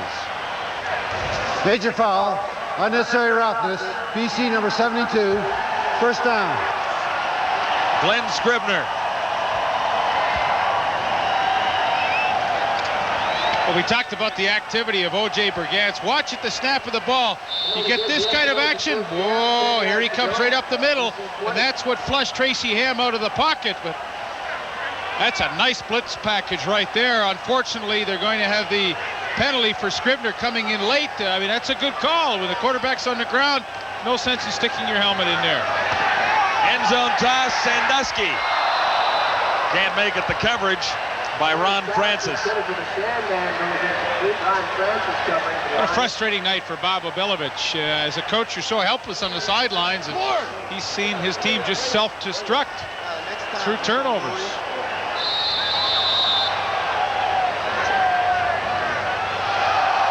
Well, you have to like the way Jim Sandusky plays. Here he's on Ron Francis. Now watch how he kind of slows down and tries to shield Francis off and then accelerate. Almost comes up with the spectacular catch. Eskimos on 2nd and 10. Ham dancing around. Christensen is the intended receiver. Brian Smith supplying the hit. Well, we've talked about Brian Smith before, and he just timed it perfectly. Jay Christensen totally helpless as he comes across the field, and Brian Smith, he timed it perfectly. It's legit. He comes up with the big hit. Jay Christensen's not getting up. There you see Smith right in the middle of your screen. And there's everything legitimate about that hit. The timing was perfect, and that's one of the perils of a receiver coming across the middle of the field. And, you know, I've talked about this on previous telecasts. When you have a guy like Smith in the middle, every receiver on the opposing team knows exactly where he is because he can cause some damage. As a former slot back, what are you thinking of a guy like Smith out there? Well, I mean, you're glad you're up here. Hey, it's your job to go and catch those footballs, but make no mistake, you know he's on the field. Injury timeout at Commonwealth in Edmonton. 13:04 to play, 4th quarter, and the Eskimos in front, 37-17.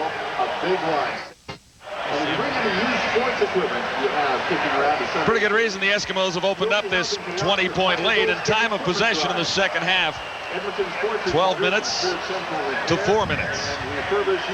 Well, you see some concerned BC Lions there for their old buddy Jay Christensen. He had some very productive years in BC, and of course a lot of good friends still on that ball club. Well, I hope he's all right. He has just worked himself so nicely into this Edmonton lineup, and I felt that this could have been really the missing puzzle to them having an outstanding receiving core. A good possession-type receiver over the middle. Big target. Yeah, 6'4", big heart, nice guy. Favoring his right knee as he heads to the sidelines, Jay Christensen, graduate of the Okanagan Sun. Visit your lottery ticket center first thing tomorrow and be ready for the Saturday evening Lotto 649 draw worth $2.7 million. Sean Fleming has made 3 in a row. That's 4 straight for Sean Fleming after missing his opening field goal try. Peter Watts is down there somewhere roaming around the stadium. Where is he now? Pete. Actually, John, I'm not very far away from you. Whoa. Sitting in the box with Bill Comrie, the new owner of the BC Lions. Mama said there'd be days like this. Yeah, it's a tough one. We're looking for next year now anyways. You know, we got to see what the guys can do that are out there and build on next year. Obviously, you can't be too happy with what you've seen here tonight. No, I mean, it's disappointing. We've had a couple of tough breaks, fumbles and those type of things, but the Eskimos are taking advantage of them and we're not. Bill, can you afford to wait a little bit and be patient in terms of the decisions that you have to make, presumably, first of all, about Bobo Vilovich and the coaching staff, and secondly, from there, about the players and the kind of marketing program that you want to do in Vancouver for next year? Well, we're not waiting. We're working on it right now. We've already decided that we're going to split the coaching and the general manager job, and that's what we're doing. And Bob Vilovich's name is in both pools, and we're going to pick the best person for the fans. What about the talent pool here? Are you satisfied on the basis of what you've seen that you know there's been some improvement and? Well, right now I'm not satisfied with any improvement, Peter, but hopefully, we probably have, and of course, it's up to the football operations people, but I would say that we've got a basis here, but we've got to do a lot of work in the offseason to improve this football team. I know that the big concern has to be the public. Since the Flutie deal last year, a lot of people seem to have lost a little bit of interest in football in the Lower Mainland. What can you do to bring some of those people back? We got lots of plans, and I've been out the Lower Mainland for the last 2 weeks, and they haven't lost interest. They're ready to come back, and they've given me a great welcome there. it's up to us to entertain them and bring them back. They don't perhaps show it as well tonight as you'd like, but there's some good young athletes on this team. We wish you the best of luck with it. It's important to have a good club in Vancouver. Good luck. Thanks a lot, Peter. John? Things not going well for the BC Lions tonight. Patriotic Canadian. These two guys have brought a lot of Grey Cups and Stanley Cups to the city of champions, as Edmonton likes to be referred to. Glenn Saylor, Hugh Campbell. Johnson stands in and fires almost on target for Albert Turner, number 81. So for Albert Turner, a chance to impress his coaching staff, a ball that maybe he should have caught. I think you're right. Distraction there, but I think he should have been able to hang on to it. Getting close to that scary time, Halloween. Yeah. What's Katie going to be this year? You would ask me that one. Princess, I think. I think Ashley's going to be a cheerleader. Oh, good. Punting situation for Lou Pasaglia.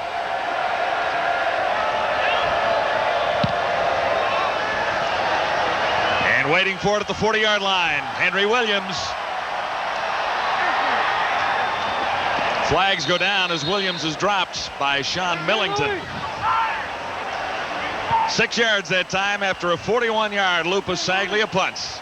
The Eskimos in front of the BC Lions. It's 40-17 in the fourth quarter. This total goes to support the Edmonton Huskies, Wildcat Junior.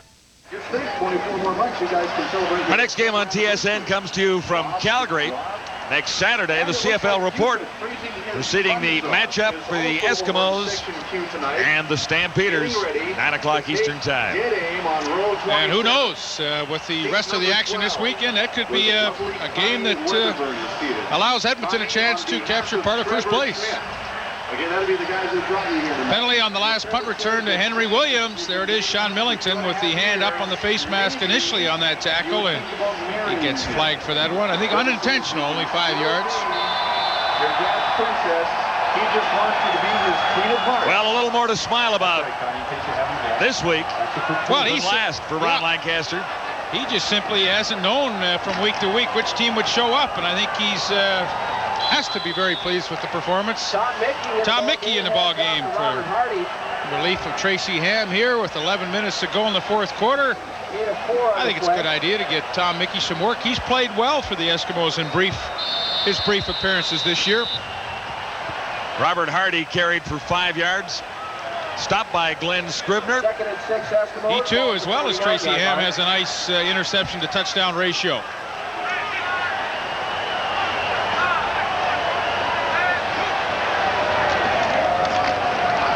Mickey to the near side, intended it for Colbert. Brett Young was covering on Colbert. And a couple of downs and out for Tom Mickey for now. 10:33 to play in the fourth quarter. 40-17, the Eskimos have opened up a big lead on the BC Lions.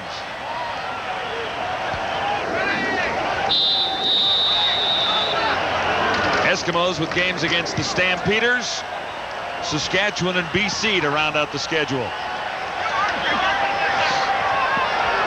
Willis Jaycox waits. And it didn't really pay off at all. No return. Willis Jaycox on the return. It's a cold night, and some guys are getting banged up a little bit in this game. Chris Morris probably through for the night, took a bit of a shot in the back of the right knee. Looks okay, but will be held out. Same goes for Jay Christensen. He seemed to have that leg planted when he got whacked coming across the middle for that pass. And he just got nicked a little bit. There's some ice on the knee, and he'll be okay, but he won't play anymore tonight either. From the shotgun, Michael Johnson bounced it one time for Ray Alexander. Michael Johnson bounces the toss to Ray Alexander and Eddie Thomas covering. No extra cards. No receptions for Ray Alexander so far tonight. Second and 10 line, ball is 23. And Johnson has only completed 2 passes since coming in relief of the injured Tony Kimbrough. Make that 3. Finds Robert Mims. Short of the first down. Eddie Thomas covering on Mims. Nice tackle by Eddie Thomas. And I think Michael Johnson will learn in time that 2nd and 10, pretty tough to just go to your backs. At this stage of the game where his team is trailing by 23 points, he has to force the action, force the issue, and really an interception at this point is not going to mean a great deal. You can't give up that easily and throw underneath the coverage at this point in time when you're that far behind. Bisaglia back at his 15. Henry Williams for the Eskimos waiting near his 40-yard line.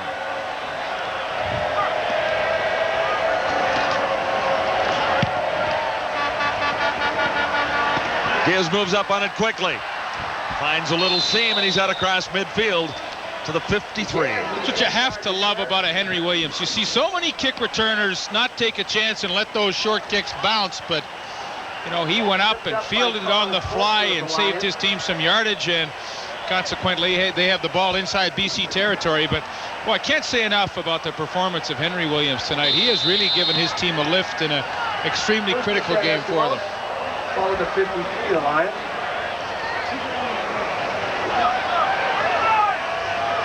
This time Williams comes to the near side. Sandusky flanked to the far side of the field.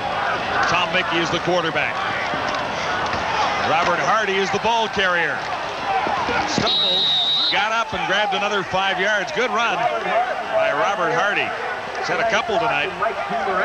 CIU football tomorrow on TSN. St. Mary's against Mount Allison.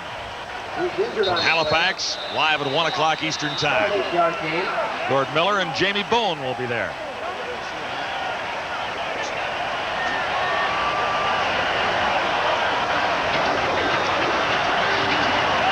Donovan Wright is the injured BC Lion.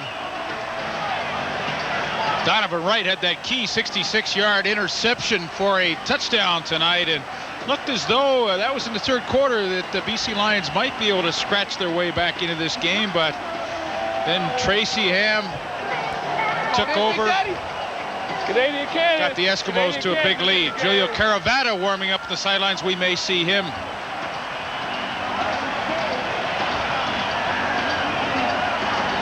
Joe Miro trying to avoid the collision with Hardy, goes over the top and put the helmet right into his teammate's tummy.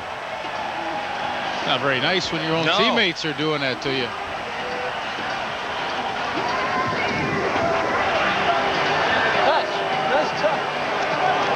Julio Caravata, the third string BC Lion quarterback, warming up on the sidelines. He's out of SFU. Backup kicker, not too many snaps in Canadian football. So who was his coach in high school? It's a serious trivia question here. His coach in high school was our own TSN's Gino Retta. How about that? It's hard to believe, isn't it? Very well, maybe not hard to believe. Shouldn't say that, Gino. Oh, I hope Julio gets in the game. I'd like to see him play. Second and a couple for the Eskimos. And nowhere for Robert Hardy to go. Robert Hardy bounced by the way the BC tacklers. It was Stuart Hill finally throwing Hardy to the turf. Finally throwing him down. And Stu Hill's always had a bit of a nasty streak in him. Some games he has some outstanding nights, but he still has that mean streak in him. And even though this game looks like it's out of reach, still giving it his best shot. Another punting situation for Lou Bisaglia. Is Donovan Wright. Tries to get ready on the sidelines. It's been a tough night, a lot of injuries. Hard-hitting game.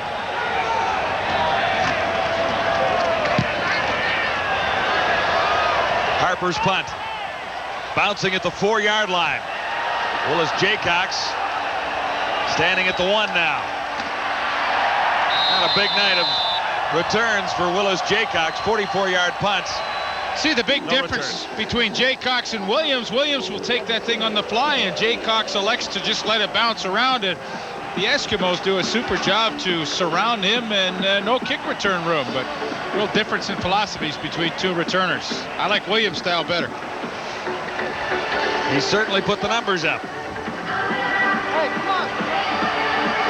40-17. The Eskimos are smiling about that, even though there are a few injuries.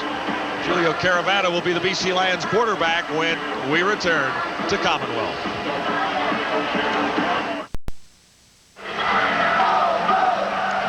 Well, the final results are in from this semifinal. Willie Pless losing out to the Calgary duo of Moore and Wiggins.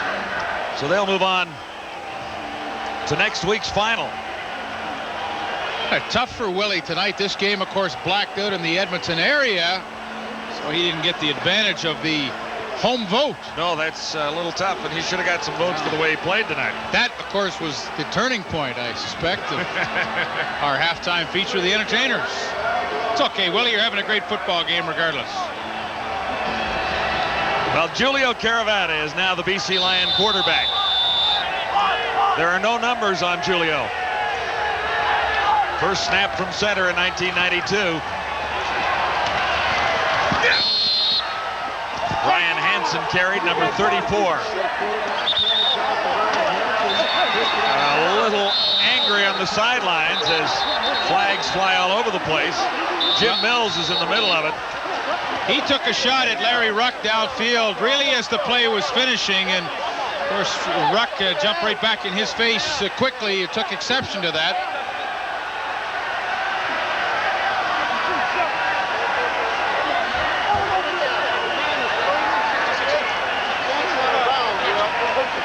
Here's Jim Mills right here, and watch as he comes off. He's going to fight downfield. Larry Ruck coming across and let it roll. I'm not sure you're going to see it, but there they make contact. If you stop it right there, okay, here they are right there making contact together, and watch the hand fighting downfield. And well, you won't see it, but Mills got the last lick in and floored him on the sidelines, and of course then the fun starts. Edmonton number 47. Major foul. Rough play. Qualification. BC number 66. Jim Mills is gone. He'll join John McNeil in the dressing room.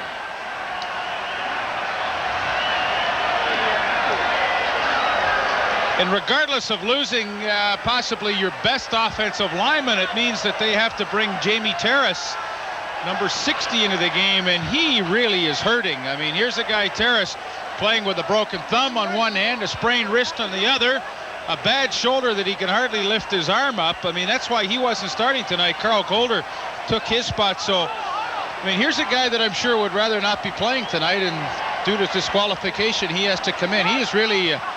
He is banged up down there. Oh, no, he's playing with a tremendous amount of pain. And the last thing Jim Wills wanted to do was to get thrown out.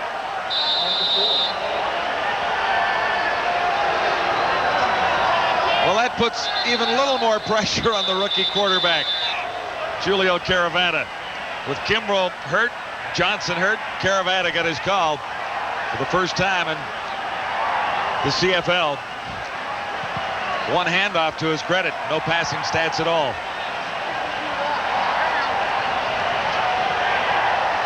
Following in Lou Pasaglia's footsteps at Simon Fraser. Well, he has the most completions in Simon Fraser history. Just about an interception there. Looking for Flutie, and Enos Jackson got his mitts on the ball for the Eskimos. Not a great spot to start your first professional drive. No, inside the 5. 7 minutes to go in the fourth quarter.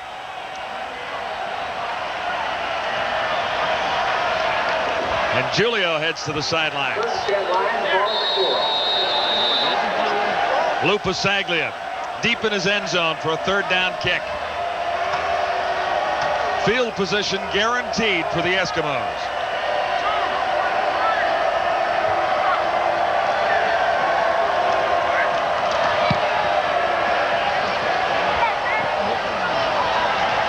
Williams takes it, starting back. He's back 10 yards already. Looking for room to the far side. He turns the corner. Another brilliant return by Henry Williams, and penalty markers come down. Mark Scott made the tackle. 16 yards for Williams on the return, but he ran about 45. Begins, takes off for 9 yards. 16 net. And the BC Lions are going to get called for roughing too. No question, a late hit on Williams as he heads for the sidelines. But the great ones sometimes have to give up a little ground to set up that blocking scheme. And watch the speed as he finally gets around Paul Wetmore right there. As he's being forced out of bounds, we'll see who comes in with the late hit. Number 26, Lauren King. 6:26 to go, fourth quarter, with the Eskimos leading 40-17.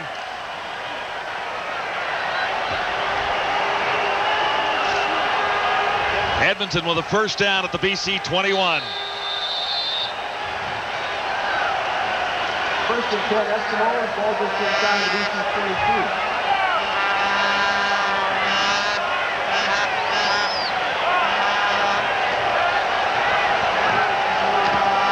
Tom Mickey for Robert Hardy.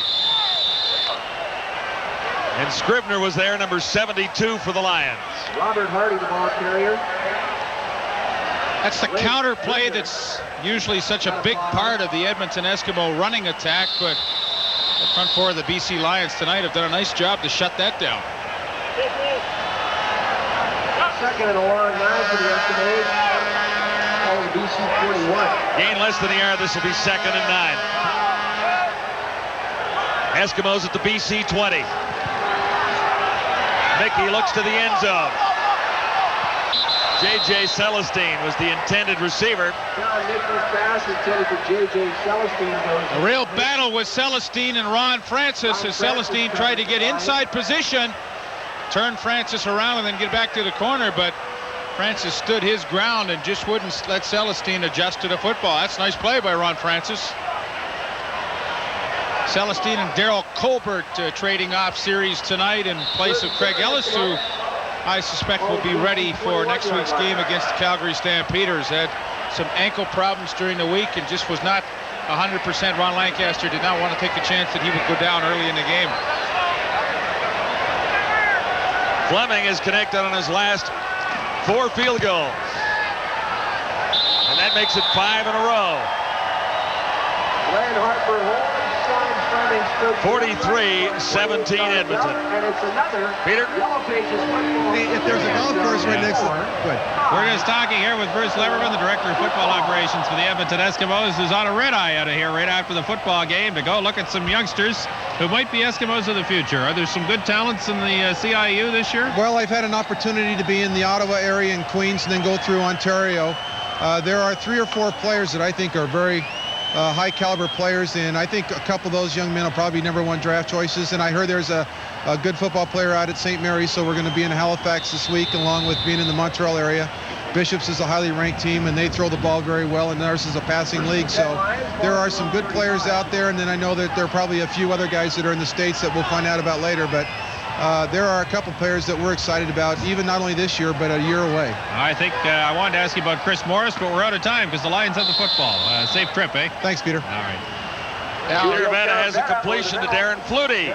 Is Bruce Lemmerman keeping it a secret who these 3 or 4 guys are that are promising? I think he definitely is. Never mentioned any names. No.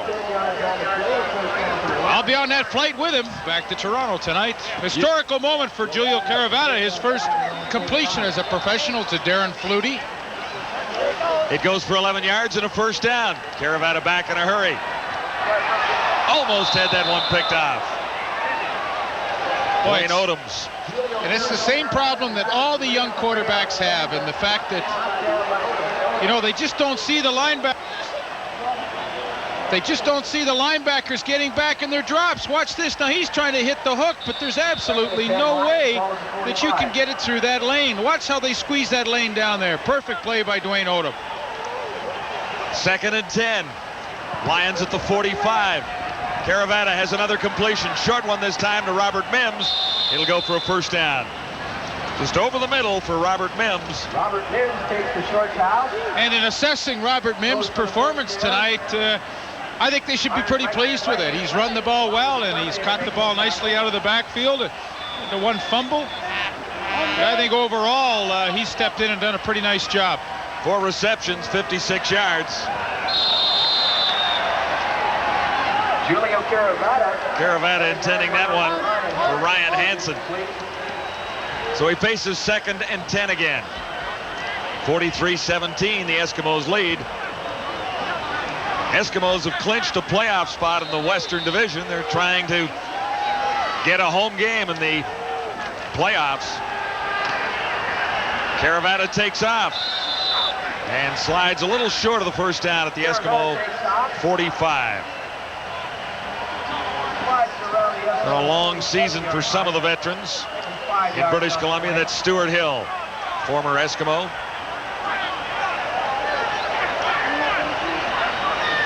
You know, Ron Lancaster's team a year ago, 12-6. Of course, right now they would need to win their final 4 games of the season to match that mark of a year ago. Did you see Benny Goods there? Offside and just walked right into the Lion backfield. And he said, I need a breather here. I think I'll just slow this game down just a touch.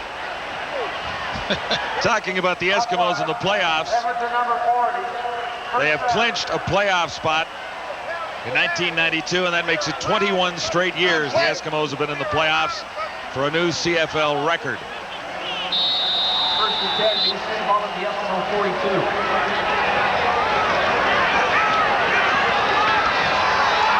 Julio Caravana decides to take off, lost the ball. Who got it? Carl Calder. I believe number 59, you're right.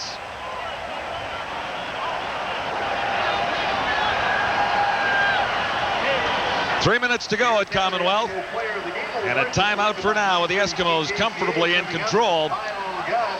43-17. Don't forget, tomorrow night on TSN, join Paul Romanek and Buck Martinez with Baseball Tonight. The World Series, everything you'll need to know to get you ready to watch the Blue Jays and the Atlanta Braves. That's tomorrow night, 7 o'clock Eastern on TSN. This is insanity. It is cold here. Uh-huh.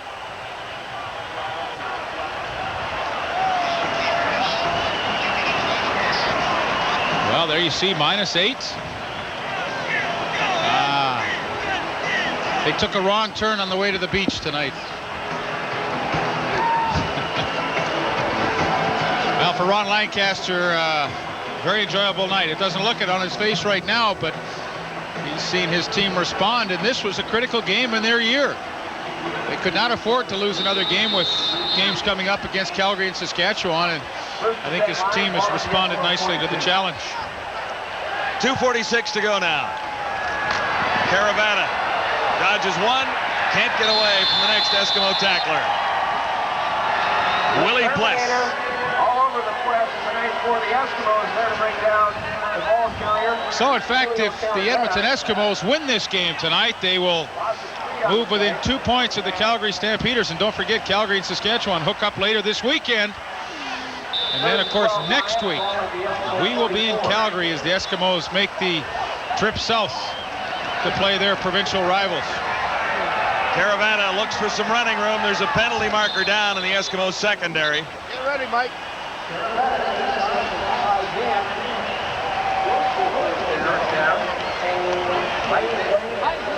Was anybody open? Penalty marker down. 43-17, the Eskimos closing in on another victory.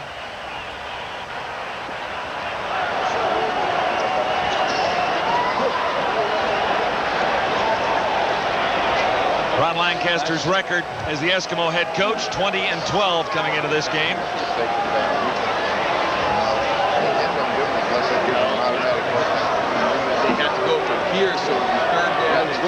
The Eskimos have struggled a little bit over the last 7 weeks, losing 5 of the last 7 games.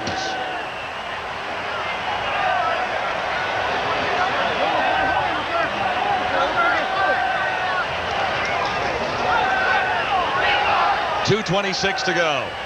Physical contact, an eligible receiver. Edmonton number 45. He takes third down. So it'll be third down and a couple to go.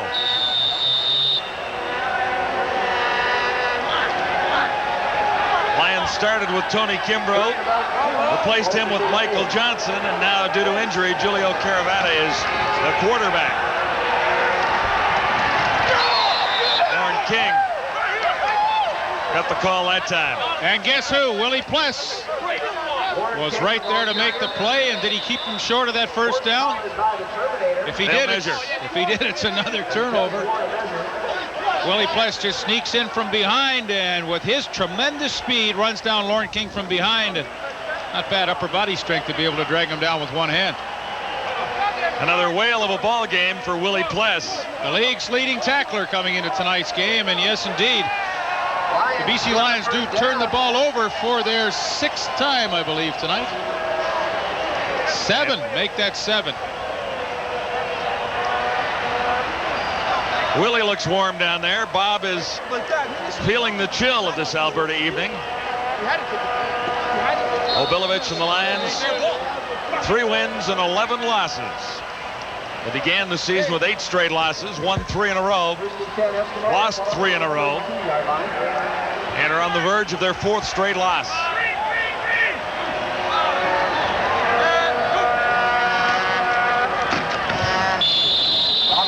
Tom Mickey handing off. Well, you look at the BC Lion statistical story this year, and one of the reasons, obviously, that why they have only won 3 games is they are a -19 currently in the takeaway giveaway category, and for Ray Alexander and his buddies, that is just too difficult to overcome. Gain of 1. This is 2nd and 9. Into the final 2 minutes now. Mickey stands in and delivers. No one was there.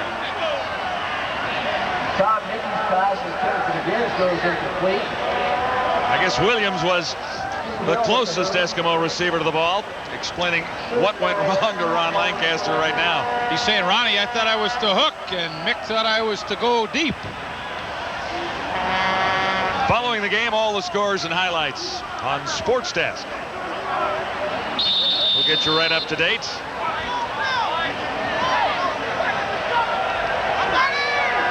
A minute 54 to go.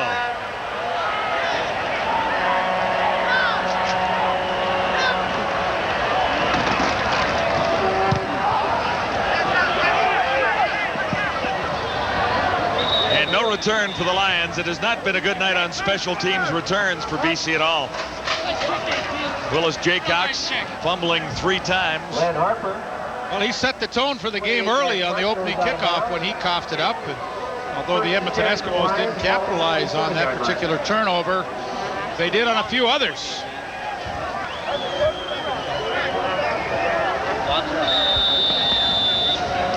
Eskimos with a 9-6 record at the completion of tonight's game.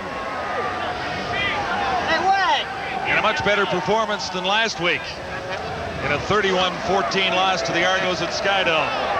Julio Caravata, a little shovel pass for Ryan Hansen for a couple of yards. Julio Caravata. Larry Ruck was there to Ryan Hansen. make the tackle on Hansen. Eddie Thomas, and you know who, the Terminator in there for the tackle. All we got to do is watch. Gain of both 3 on the play. Well, there are the numbers on Henry Williams. He set up 2 touchdowns for Michael Souls. And 1 absolutely outstanding catch to get the Eskimos down to the 5. Willie Pless, once again, with his tremendous speed and ball sense, is able to drop back into his hook area and then at the last second accelerate a few steps and knock that ball away, intended for Darren Flutie. But there you see Pless right in the middle of your screen, and when you play a zone defense, what you try to do when the ball is in the air is squeeze down those passing lanes, and between Odom, Ruck, and Pless, they do a heck of a job. 3rd down, 7 yards to go. Caravata stands in and intended that one for Matt Clark. Julio Caravata's pass intended for Matt Clark goes incomplete. So it'll be another turnover.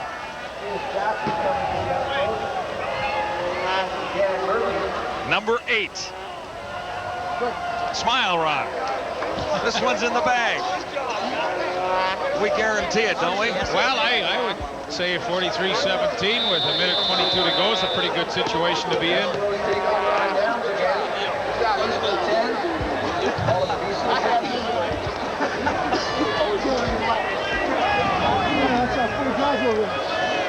A little better record with the Eskimos than when he first started his coaching career with the Saskatchewan Roughriders. Robert Hardy got the call. Brian Smith making the tackle. Smith back in. He was shaken up a little bit earlier. Hardy was not the starter tonight. Brian Walling was at that running back spot. A minute 7 to go now.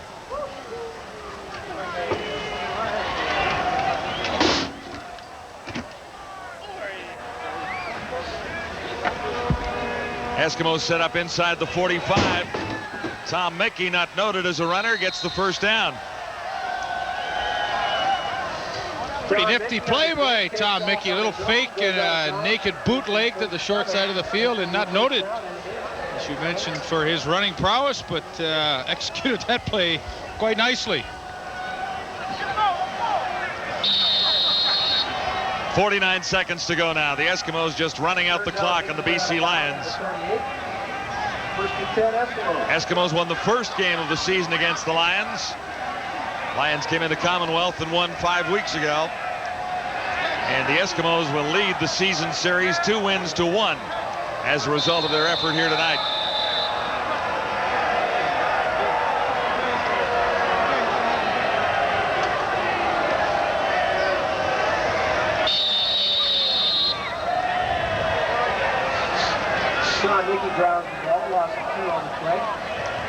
Henry Williams' contribution huge to this team tonight. 4 catches, 105 yards. That's right about his season average, 24 yards a catch. Try a reverse this time. Williams coming around the near side. Williams down the sidelines, caught from behind by Brett Young. Answer me this, Mr. Wells, you football expert, you. First down, the quarterback kneels on the ground. Second down, you run a reverse. Yeah, it's a little different strategy, isn't it? I've never quite seen this. Oh, well, there it is. Fake to Hardy. Mickey on the pitch to Henry Williams. Flying around the corner. And you figure the strategy out. I don't know. Maybe Giz talked Ronnie into that one. I think he might have. So it's 3rd down and 1 into the final 18 seconds now. Handoff goes to Hardy. Penalty markers are down. And it's just about time to wrap this evening up in Edmonton. Robert Hardy is a pretty hard runner as he pops through that line. And of course, with Blake Marshall out, nice to see someone else be able to come into the game and give them that good pounding running. Michael Souls did it on his 2 touchdowns. BC Lions closed within 6 points on the interception return, covering 66 yards by Donovan Wright, and the Eskimos came roaring right back. Those were pretty impressive numbers for Robert Hardy. 12 carries, 97 yards. I'm sure if Tom Mickey knew that, he'd probably hand off to him on the last play of the game to try and get his back 100-yard night. To get him over the 100. This will be the last play of the game, barring penalty. No reverse. It's been a tough football evening, and tempers have run a little thin out there tonight. 2 players tossed out of the game, John McNeil and Jim Mills for the BC Lions. And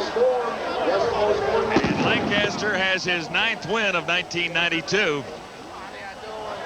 Bob Obilovich suffers his 12th loss. It's been a tough year on the BC Lions. Ron Lancaster hopes he's found a little more consistency with his Edmonton Eskimos. They did it tonight, 43-17 over BC.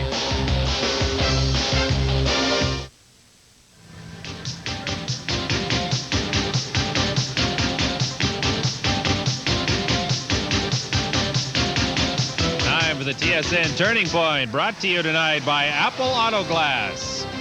When things are going bad, the quarterback gets most of the flack. When things are going good, you have to salute what he did. Tracy Ham has been under the gun a little bit in Edmonton this season. This is a terrific effort in the second quarter. 45 yards through the heart of the BC defense for a touchdown. It got the Eskimos in front 13-10 at that point, and from there they rolled to a 43-17 victory, and number 8 was number 1 at Commonwealth tonight.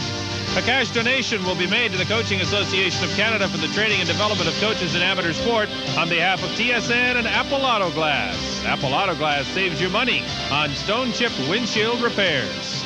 43-17, Eskimos over the Lions. Eskimos clinch a playoff spot. Back after this.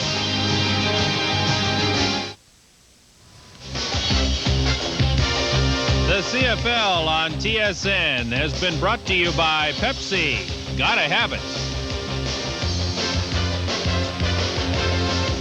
Our next telecast will be next Saturday night at 9 o'clock Eastern Time with the CFL report, followed by the Stampeders and the Edmonton Eskimos from McMahon Stadium at Calgary at 9:30 Eastern. Final score from Commonwealth Stadium tonight. The Eskimos 43, the BC Lions 17. Thanks for watching. Good night from Commonwealth Stadium in Edmonton. Tonight, countdown to Game 1 of the World Series with TSN. Join Paul Romanuk at 7 Eastern for the inside scoop on the Jays and the Braves. Baseball Tonight covers all the bases on Real TV.